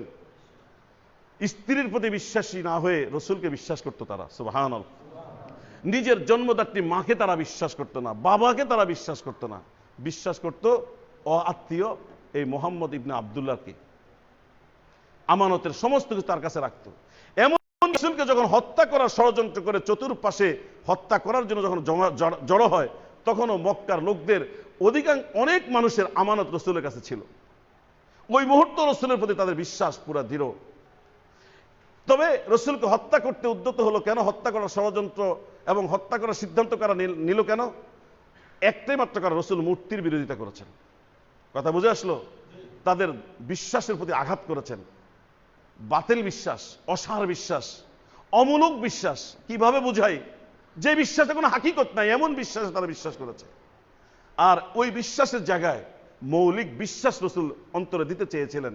যারা গ্রহণ করেছে রসুলের এই বিশ্বাসকে, সে এক একজন ওমর হয়ে গেছে, আবু বকর হয়ে গেছে, আলী হয়ে গেছে, ওসমান হয়ে গেছে। দুলার দুনিয়াতে তারা বিচরণ করেছে। আর আল্লাহ রসুল সাদিকুল মুস্ত ঘোষণা করেছেন, আমি ওসমানকে জান্নাতের মধ্যে দেখেছি। সুবহানাল্লাহ। ওসমান জান্নাতি হবে, আলী জান্নাতি হবে, তালহা জান্নাতি হবে, রসুল বলেছেন। কিসের কারণে রসুল এত নির্দ্বিধায় বলেছেন? বিশ্বাসটা তারা পরিবর্তন হয়ে গিয়েছিল।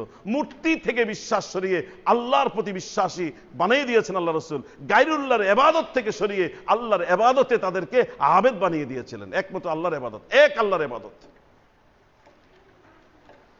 আজকের বর্তমান অবস্থায় মুসলমানদের মধ্যে মূর্তি প্রীতি এসেছে, এবং ব্যাখ্যা দেওয়ার চেষ্টা করা হচ্ছে মূর্তি আর ভাস্কর্য দুই জিনিস।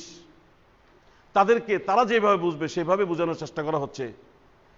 আপনি ইংলিশ অভিধান দেখেন, ব্রিটিশ ইংলিশ অভিধান দেখেন, বাংলা একাডেমিক ব্যবহারিক বাংলা অভিধান দেখেন, এবং কলিকাতা থেকে ছাপা সংসদ অভিধান দেখেন, সব জায়গার মধ্যে মূর্তি আর ভাস্কর্যকে এক করে দেখানো হয়েছে অভিধানের মধ্যে। এরপরেও তাদের রাজনৈতিক স্বার্থ সিদ্ধি করে নাস্তিক প্রভুদের আজ্ঞাবহ হয়ে তাদের সমর্থন এবং আনুকূল্য পাওয়ার জন্য এই মূর্তি স্থাপন করে মূলত শয়তানকে খুশি করার একটা ভয়ঙ্কর সিদ্ধান্ত তারা অগ্রসর হতে যাচ্ছে। এবং তারা বলছে, আমরা নবীর খাঁটি উম্মত, আমরা না কোরআনও পড়ি, আমরা নামাজও পড়ি, আমরা সবকিছু করি, নবীর খাঁটি উম্মতের দাবিদার। অথচ কাজের দিক থেকে দেখা যায় নবী যে কাজটা মৌলিকভাবে যে কাজ করার কারণে আল্লাহর নবী তাদের শত্রুতে রূপান্তরিত হয়ে মক্কা রাতের অন্ধকারে ত্যাগ করতে হয়েছিল, জীবন আশঙ্কাগ্রস্ত হয়েছিল এবং জীবন বিপন্ন হয়েছিল। নবীজি এক এক কাপড়ে মক্কা ছেড়ে মদিনাতে অবস্থান নিতে বাধ্য হয়েছেন। সেই নবীজি শেষ পর্যন্ত আল্লাহ পাকের প্রতি আস্থাশীল ছিলেন, আল্লাহ পাক বিজয় দান করলেন। এর 8 বছরের মাথায় আল্লাহ তাআলা পবিত্র মক্কাকে রসুলের কাছে অর্পণ করলেন উপহার হিসেবে। আল্লাহ রসুল মক্কার নেতৃত্ব গ্রহণ করলেন, বাইতুল্লাহ থেকে 360টা মূর্তি বের করলেন, বের করে বললেন যা আল হক ওয়া যাহাকাল বাতিল ইন্নাল বাতিলা কানা যাহুকা। এইভাবে গায়রুল্লাহর সংস্কৃতিকে, মূর্তির সংস্কৃতিকে মানুষের হৃদয় পট থেকে রসুল মুছে দিয়েছেন এবং বলেছেন কোন মুসলমান আল্লাহতে বিশ্বাসী হলে মূর্তির প্রতি প্রীতি তাদের থাকতে পারে না। দুনিয়াতে সবচেয়ে বড় অপরাধ শিরক, এটার উৎপত্তি হয়েছে এই মূর্তিকে কেন্দ্র করে। এখন যারা মূর্তিকে স্থাপন করতে চায় মুসলমান পরিচয়ে, আচ্ছা তাদেরকে কি আল্লাহ তাআলা খাওয়াচ্ছেন না, পড়াচ্ছেন না? যারা বিরোধিতা করছে তারা নবীর আদর্শকে বাস্তবায়ন করতে গিয়ে বিরোধিতা করে, তাগিদ অনুভব করে তারা বিরোধিতা করছে, তারাই করছে সঠিক কাজ। ঈমানের অনুকূলে কর্মগত এই কাজটা করে যাচ্ছে, ঈমানের তাকাজা, ঈমানের চাহিদা তারা পূরণ করছে। আর যারা বিরোধিতা করছে তারা কুফুরের চাহিদাকে বিরোধিতা করছে, বাস্তবায়ন করছে, শয়তানের চাহিদাকে বাস্তবায়ন করছে। অথচ দেখা যাচ্ছে বাস্তবে তাদের বাড়িঘর বেশি, তাদের অর্থকড়ি বেশি, তাদের ক্ষমতা বেশি, তাদের লোকবল বেশি, তাদের সমর্থক বেশি। কথা ঠিক না বেঠিক? এটা আল্লাহ পাকের মেহেরবানি, রহমত। বুঝে আসলো? এই আল্লাহ রহমত বোঝানোর জন্য এটা বোঝাচ্ছে। তবে ফাঁকে যখন কথা উঠলই তখন একটা কথা না বললেই নয়। এই মূর্তি যদি বাংলাদেশে বাস্তবায়নের যে আনুষ্ঠানিক ধারাবাহিকতা শুরু হতে যাচ্ছে, আল্লাহ না করে যদি বাস্তবায়িত হয় তাহলে ঘরে ঘরে নয়, শুধু মসজিদের বারিন্দাতেও মূর্তি স্থাপনের একটা প্রস্তাব কোনো এক সময় আসবে, এই শতাব্দীতে না হোক আগামী শতাব্দীতে। আর এখন যদি এটা মূর্তি বাংলাদেশে আছে, ও আনুষ্ঠানিকভাবে বিভিন্ন জায়গায় আছে, যখন আনুষ্ঠানিকভাবে তারা এটা বাস্তবায়ন করতে যাচ্ছে, যদি এটা তারা বাস্তবায়ন করেই ফেলতে পারে তাহলে আশঙ্কা হয় তাহলে বাংলাদেশের কোনো জায়গা, কোনো মোড় মূর্তি থেকে খালি থাকবে না। আর মূর্তিতে যদি পুরো দেশ পরিপূর্ণ হয়ে যায় তখন আল্লাহর রহমতের ফেরেশতা এই দেশ থেকে বিদায় গ্রহণ করবে এবং আল্লাহর গজব এইভাবে এমনভাবে আসবে, সন্তান বাবাকে হত্যা করবে, বাবা সন্তানকে দর্শন করবে, এই একটা পরিস্থিতি আসতেছে। সমস্ত অরাজকতা তৈরি হবে, এটা বিশ্বাস করুন অথবা না করুন। আলেম হিসেবে দূরদৃষ্টি, আমাদেরকে ইমানের দূরদৃষ্টি আল্লাহ পাক যতটুকু দিয়েছেন, ইতিহাস চর্চা করার কারণে আমরা সেখান থেকে পূর্ণ আস্থার সাথে বলছি, যদি মূর্তির সংস্কৃতি দেশে শুরু হয়ে যায় তাহলে শান্তি আর স্থিতি বলতে দেশে কিছুই থাকবে না। ফলশ্রুতিতে একজন মুসলমান হিসেবে, বিবেকবান মানুষ হিসেবে আমাদেরকে সর্বাত্মকরণে ঈমানকে রক্ষা করতে হলে এই শিরকি কর্মকাণ্ডকে প্রতিহত করতেই হবে, এখানে দ্বিতীয় কোনো প্রশ্নের জায়গা নাই। আমার প্রিয় বন্ধুগণ, রসুলদের প্রতি বিশ্বাসী হতে হলে তাহলে আল্লাহর প্রতি বিশ্বাসের কয়েকটা জায়গা। রসুলরা দুনিয়ার মধ্যে আসছে মানুষকে, তাদের উদ্দেশ্য ভোলা মানুষগুলোকে উদ্দেশ্যের প্রতি ধাবিত করার জন্য, অর্থাৎ আল্লাহর থেকে বিমুখ মানুষগুলোকে আল্লাহমুখী করে দেওয়া। সেটার জন্য আল্লাহ পাক মানুষের সকলের কাছ থেকে আল্লাহর আনুগত্য গ্রহণ করার কামনা করেন, কিন্তু আল্লাহর সাথে মানুষের সম্পর্কটা হতে পারে না বিভিন্ন কারণে। তো এমন এক মধ্যস্থতাকারী আল্লাহ পাক নির্ধারণ করেছেন, যে মধ্যস্থতাকারী আল্লাহর কাছেও গ্রহণযোগ্যতা আছে, মানুষের কাছেও তাদের গ্রহণযোগ্যতা আছে। তারা হলো আম্বিয়া আলাইহিমুসসালাম। তারা মধ্যস্থতাকারী হয়ে আল্লাহর ওহী তাদের উপর আসে, আর ওহীর ব্যাখ্যায় মানুষকে তারা উজ্জীবিত করে, সেই সব মানুষগুলোকে, অপবিত্র মানুষগুলোকে পবিত্র করে আল্লাহর পবিত্র, আল্লাহর সাথে পবিত্র রবের সাথে তাদেরকে সংযুক্ত করে দেয় এবং আল্লাহর আবেদে তাদেরকে পরিণত করে দেয়। আদম আলাইহিস সালাম থেকে ধারাবাহিকতা শুরু হয়ে মহানবী সাল্লাল্লাহু আলাইহি ওয়াসাল্লাম পর্যন্ত শেষ হয়েছে। এদের মধ্যে কিছু আছে মর্যাদা দিক থেকে অনেক উপরে, কিছু আছে এরা সামগ্রিকভাবে সমস্ত মানুষের চেয়ে বেশি মর্যাদাবান এবং এদের মর্যাদা ফেরেশতাদের চেয়ে উপরে। সুবহানাল্লাহ বিহামদিহি। সমস্ত নবী মাসুম, বেগুনা, তাদের কোনো গুনাহ নাই এবং দায়িত্ব পালনে তারা 100% সফল এবং আল্লাহ তাআলার পূর্ণ রেজামন্দি প্রাপ্ত ব্যক্তি। তারা কোনো গুনাহ করেন নাই, কোনো গুনাহ তারা করেন নাই, নবুয়তের ক্ষেত্রেও না, নবুয়তের বাহিরেও না। আর যেগুলো তার দ্বারা কোরআনের মধ্যে বর্ণিত হয়েছে এগুলো গুনাহ নয়, এগুলো এই প্রতি তাদের কোনো ইচ্ছা ছিল না। ইচ্ছায় মানুষ যেটা করে সেটা গুনাহ হয়, অনিচ্ছায় যেটা করে আল্লাহ পাক মাফ করে দেন। এদের মধ্যে 1 নম্বর আদম, সর্বশেষ মহানবী সাল্লাল্লাহু আলাইহি ওয়াসাল্লাম। মহানবীর পরে আর কোন নবী দুনিয়াতে, যারা দাবি করবে তারা মিথ্যাবাদী, দাজ্জাল, কাজ্জাব। এর মধ্যে 4 জন হলো সর্বশ্রেষ্ঠ। যাদের মধ্যে 4টা কিতাব নাজিল হয়েছে। সর্বশ্রেষ্ঠ মহানবী সাল্লাল্লাহু আলাইহি সাল্লাম। এই নবীদের প্রতি বিশ্বাস আনার অর্থ হলো নবীরা যে রাস্তা দেখাইয়েছেন সেটাই সফলতার রাস্তা, এই বিশ্বাস করে ওই রাস্তায় চলার চেষ্টা করা। ইহদিনাস সিরাতাল মুস্তাকিম সিরাতাল্লাযীনা আন'আমতা আলাইহিম গায়রিল মাগদুবি আলাইহিম ওয়ালাদ-দাল্লিন।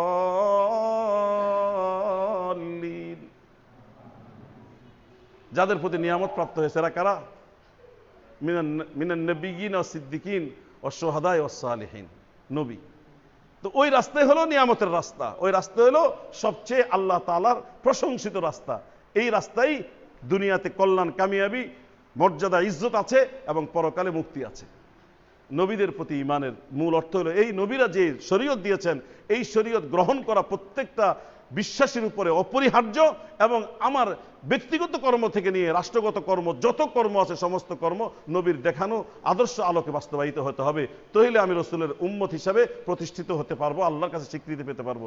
সুতরাং আমার পোশাক হবে নবীর দেখানো পোশাক, আমার সূরা হবে, আমার আকৃতি হবে নবীর দেখানো আকৃতি, নবীর প্রতিষ্ঠিত আকৃতি। আমার খাদ্য হবে নবীর দেখানো, নবীর শিখানো খাদ্য, খাদ্য গ্রহণের পদ্ধতি, ইস্তিনজা যাওয়ার পদ্ধতি, ইস্তিনজা খানায়, টয়লেটে, ফ্রেশ যেখানে হতে যাই সেখানেও কিভাবে যাব, কিভাবে বের হব, এই নীতিমালাও আল্লাহ রসুল দিয়েছেন। একইভাবে রসুল রাষ্ট্র পরিচালনা কিভাবে করতে হবে, আদালত পরিচালনা কিভাবে করতে হবে, সেখানে উকিল থাকবে কি থাকবে না, যেখানে জাজমেন্ট এর ভূমিকা যে থাকবে, হাকিম যে থাকবে, বিচারক যে থাকবে, তার ক্রাইটেরিয়া কি, তার অবস্থা কি, এটা কি কি হতে হবে, সেই নীতিমালাও কিভাবে করতে হবে, দাঁড়িয়ে না বসে, বসলে কোন পায়ের উপর ভর করে বসতে হবে, সেটাও আল্লাহ রসুল শিখিয়েছেন। সুবহানাল্লাহ বিহামদিহি। আর এই সমস্ত কিছু রসুলের জীবনকে ফলো করার মধ্যে আমার ইস্তিনজাটা শুধু ইস্তিনজা পর্যন্ত সীমিত থাকবে না, আল্লাহকে সন্তুষ্ট করার জন্য এটাও একটা সহায়ক কাজ হিসাবে পরিগণিত হয়ে যাবে। আর আন্তর্জাতিক ক্ষেত্রে ঠিক একই অবস্থা। অতএব আমার স্ত্রী কেমন হওয়া উচিত, কেমন স্ত্রী হলে আমি শান্তির জীবন লাভ করতে পারবো, সন্তানের ব্যাপারে আমার মানসিকতা কি থাকবে, বিবাহের উদ্দেশ্য কি এবং স্ত্রীর অধিকার কি, স্বামীর কর্তব্য কি, এই সমস্ত কিছু রসুলের জীবনের মধ্যে আছে। মসজিদের মধ্যে আসলে ইমাম সাহেবের ভূমিকা কি হবে, মুসল্লির ভূমিকা কি হবে এবং কমিটির ভূমিকা কি হবে। আজকে সব জায়গার মধ্যে গলত। কমিটির সভাপতি, সেক্রেটারি এরা মনে করে আমরা মসজিদকে কিনে নিয়েছি, আমাদের কিনা সম্পত্তি, আর ইমাম সাহেব হলো আমাদের চাকর, এটা মনে করে না? আরে কমিটির দায়িত্ব হলো, কমিটি হবে আবু বকরের ভূমিকায়, উমরের ভূমিকায়, আর ইমাম সাহেব হবেন রসুলের ভূমিকায়। সুবহানাল্লাহ বিহামদিহি। রাইবে রসুল সে। আজকে এখানেও গলতি দেখা দিচ্ছে। নামাজ যে পড়ি ওই ইমামকে ফলো করি না, আমি আমার খেয়াল খুশি মতো নামাজ পড়ছি আর ইমাম সাহেব তার মতো করে নামাজ পড়াচ্ছেন, এখানেও আমাদের মনোসংযোগ হয় না, ফলশ্রুতিতে আমাদের নামাজ ছাদের উপর পর্যন্ত ওঠে না। আমাদের আদালত কিভাবে পরিচালনা, আমাদের রাজনীতি কিভাবে পরিচালনা হয়, রসুল পূর্ণ গোটা জীবনের হাদি হয়ে এসেছেন। এখানে আমাদের ব্যর্থতা হওয়ার কারণে আমরা পদে পদে লাঞ্ছিত হচ্ছি। এরপর আসছে কিতাব সমূহের উপর বিশ্বাস। আল্লাহ তাআলা অসংখ্য কিতাব দিয়েছেন, সর্বশেষ কিতাব এবং সর্বশ্রেষ্ঠ কিতাব হলো আল কোরআনুল কারীম। কিতাবের বর্ণনা যা আসছে এর বাস্তবায়ন রূপ হলো রসুলের জীবন, যেটা হাদিস হিসেবে সংরক্ষিত আছে। এই কিতাবের প্রতি বিশ্বাসের অর্থ হলো আমার জীবনের পাথেয় হবে, জীবনের গাইডলাইন হবে কিতাব। রসুল শিখাইছেন, এটা রসুলকে শিক্ষক হিসেবে নিব, আর কিতাবকে দিব মৌলিক থিওরি হিসাবে। থিওরিক্যাল যে জিনিসটা আছে এটা কোরআনের মধ্যে আছে, আর প্র্যাকটিক্যাল যেটা বাস্তবায়ন করেছেন রসুল করেছেন। রসুল আর কিতাব আর হাদিস মিলে এটা হলো শরীয়ত, আর রসুল হলেন প্রশিক্ষক, শিক্ষাদানকারী। অনেকগুলো ফেরেশতা দুনিয়ার মধ্যে আসছেন, তার মধ্যে 4 জন ফেরেশতা প্রসিদ্ধ। সর্বশ্রেষ্ঠ ফেরেশতা হযরত জিবরাইল আলাইহিস সালাম, তাদের কোনো মৃত্যু নাই, তারা মরেন নাই, তারা আছেন। অসংখ্য ফেরেশতা আছে। আমাদের চতুর্পাতে ফেরেশতা আছে, 2 কাঁধে 2টা ফেরেশতা আছে, আমাদের আমলগুলো তারা ডায়েরি করতেছেন। আমাদের হেফাজতের জন্য আল্লাহ পাক ফেরেশতা নির্ধারণ করে রেখেছেন। এবং জিবরাইল আলাইহিস সালাম ওহী নিয়ে আসতেন এবং বিভিন্ন কাজে আল্লাহ তাআলা জিবরাইলকে দুনিয়াতে পাঠান। এরা অনেক শক্তিশালী হয়, অনেক পবিত্র। লা ইয়াসুনাল্লাহ মা আমারহুম ওয়া ইয়াফআলুনা মা ইউমানুন। আল্লাহর কোনো বিরোধিতা তারা করে না, তাদেরকে যা কিছু বলা হয় তারা সেটা বাস্তবায়ন করেন। এরপরে হলো তাকদীরের ভালো মন্দের প্রতি বিশ্বাস। আল্লাহ পাক আমার ভাগ্য নির্ধারণ করেছেন, এটা আল্লাহ পাক নির্ধারণ করেছেন বলে আমি সেটা করছি এমন নয়। আল্লাহ পাক আমাকে সৃষ্টি করার 50,000 বছর আগে, পৃথিবী সৃষ্টি করার 50,000 বছর আগে, মাখলুক সৃষ্টি করার 50,000 বছর আগে মানুষের তকদির নির্ধারণ করেছেন। কিভাবে নির্ধারণ করেছেন? এই মানুষগুলোকে আল্লাহ পাক স্বাধীনতা দিয়েছেন, বুঝাই দিয়েছেন, বুঝার মতো যোগ্যতা দিয়েছেন, বিবেক, এটা ভালো এটা মন্দ বুঝানোর মতো গাইডলাইন কিতাব দিয়েছেন কোরআন, এবং বুঝাই দেওয়ার জন্য শিক্ষক দিয়েছেন সর্বশ্রেষ্ঠ রসুল। রসুল এসে ভালোটাকে ভালো করে শিখেছে, মন্দটাকে মন্দ হিসেবে বুঝাইছেন। মানুষের বিবেক দিয়ে ভালোটাকে গ্রহণ করতে পারে, মন্দটাকে পরিহার করতে পারে, এরপরে রসুল শিখাইছেন। এখন মানুষকে যখন স্বাধীনতা দেওয়া হয় তখন সে ভালোটা গ্রহণ করবে না মন্দটা গ্রহণ করবে। আলিমুল গায়ব ওয়াশ শাহাদা, অতীত বর্তমান সমানভাবে জাননেওয়ালা আল্লাহ পাক জানতেন, সেইভাবে লিখে রেখেছেন যে এর স্বাধীনতা দিলে সেটা করবে, সেটা সে আল্লাহ পাক লিখে রেখেছেন। ওই যে লেখা আজালের মধ্যে, সেটাই হলো মানুষের ভাগ্য, এটার প্রতি বিশ্বাস, যেটা হওয়ার সেটা হবেই, যেটা না হওয়ার এটা হওয়ার ছিল না। অতএব আমি যে উষ্টা খায়া পড়ছি, এটা আমার অসতর্কতার দায় আছে ঠিক, কিন্তু এটার থেকে পরিত্রাণ পাওয়ার কোনো উপায় ছিল না। অতএব রুগী আসার আগে ডাক্তার আসার আগে রুগী মরে গেল, অতএব ডাক্তার আসলে রুগী মরতো না। এটা হলো বিশ্বাসের ক্ষেত্রে বিশাল বড় ধরনের একটা আঘাত। বরং এইভাবেই হওয়ার ছিল, সেটা এইভাবেই হয়েছে। এরপর পরকালের প্রতি বিশ্বাস, পরকাল আছে, কিয়ামত আছে, কবর আছে, কবরের মধ্যে পুনরুত্থান করা হবে, 3টা প্রশ্ন করা হবে, কিয়ামতের মধ্যে হিসাব নিকাশ হবে, মিজান পাল্লা স্থাপন করা হবে, ভালো মন্দ বিচার করা হবে। ভালো যার বেশি ওজনদার সে জান্নাতে যাবে, মন্দ যার ওজনদার সে জাহান্নামে যাবে। ফুলসিরাত আছে, জান্নাত জাহান্নাম আছে। এই হলো মূল কথা। আমি আসলে দরজ দেওয়ার জন্য আদিষ্ট হয়েছিলাম, কিন্তু করলাম হলো ওয়াজ। যাই করেছি, যদি লিখতে নাও পারি, কিন্তু অন্তত এতটুকু তো বুঝেছি যে আমাদের কল্যাণ আর কামিয়াবির একমাত্র রাস্তা হলো ইসলামকে সুদৃঢ়ভাবে মনে জায়গা দিয়ে সম্মানের সাথে এবং কাজে বাস্তবায়ন করা। এটা হলো উন্নতি অগ্রগতির একমাত্র রাস্তা, বিকল্পহীন আনপ্যারালাল রাস্তা। এইটা যতদিন পর্যন্ত না বুঝবো, ততদিন পর্যন্ত পশ্চাৎপদ আমরা হব, লাঞ্ছিত হব, ধিকৃত হব, ঘৃণিত হব, দুনিয়াতে নিষ্পেষিত হব, নির্যাতিত হব, এবং পরকালে উন্নতি জান্নাতের কোনো আশাই আমরা করতে পারবো না। এই কারণে ওমর রাদিয়াল্লাহু তাআলা একটা কথা বলে আমি শেষ করব, ইন্না কুন্না আদাল্লা কওমিন ফাআযানাল্লাহু বিল ইসলাম। আমরা ছিলাম নিকৃষ্টতম জাতি, আল্লাহ তাআলা ইসলাম দিয়ে আমাদেরকে উৎকৃষ্ট জাতিতে পরিণত করেছেন। ফামাহমা নাতলুবুল ইজ্জা বিগাইরি মা আ'আযানাল্লাহ, আমাদেরকে যে দিয়ে আল্লাহ সম্মানিত করেছেন, এটা বাদ দিয়ে সম্মান যদি অন্য কোনো রাস্তায় খুঁজতে যাই, আদাল্লানাল্লাহ, আল্লাহ আমাদেরকে অবধারিতভাবে আবারও বেইজ্জত করবেন।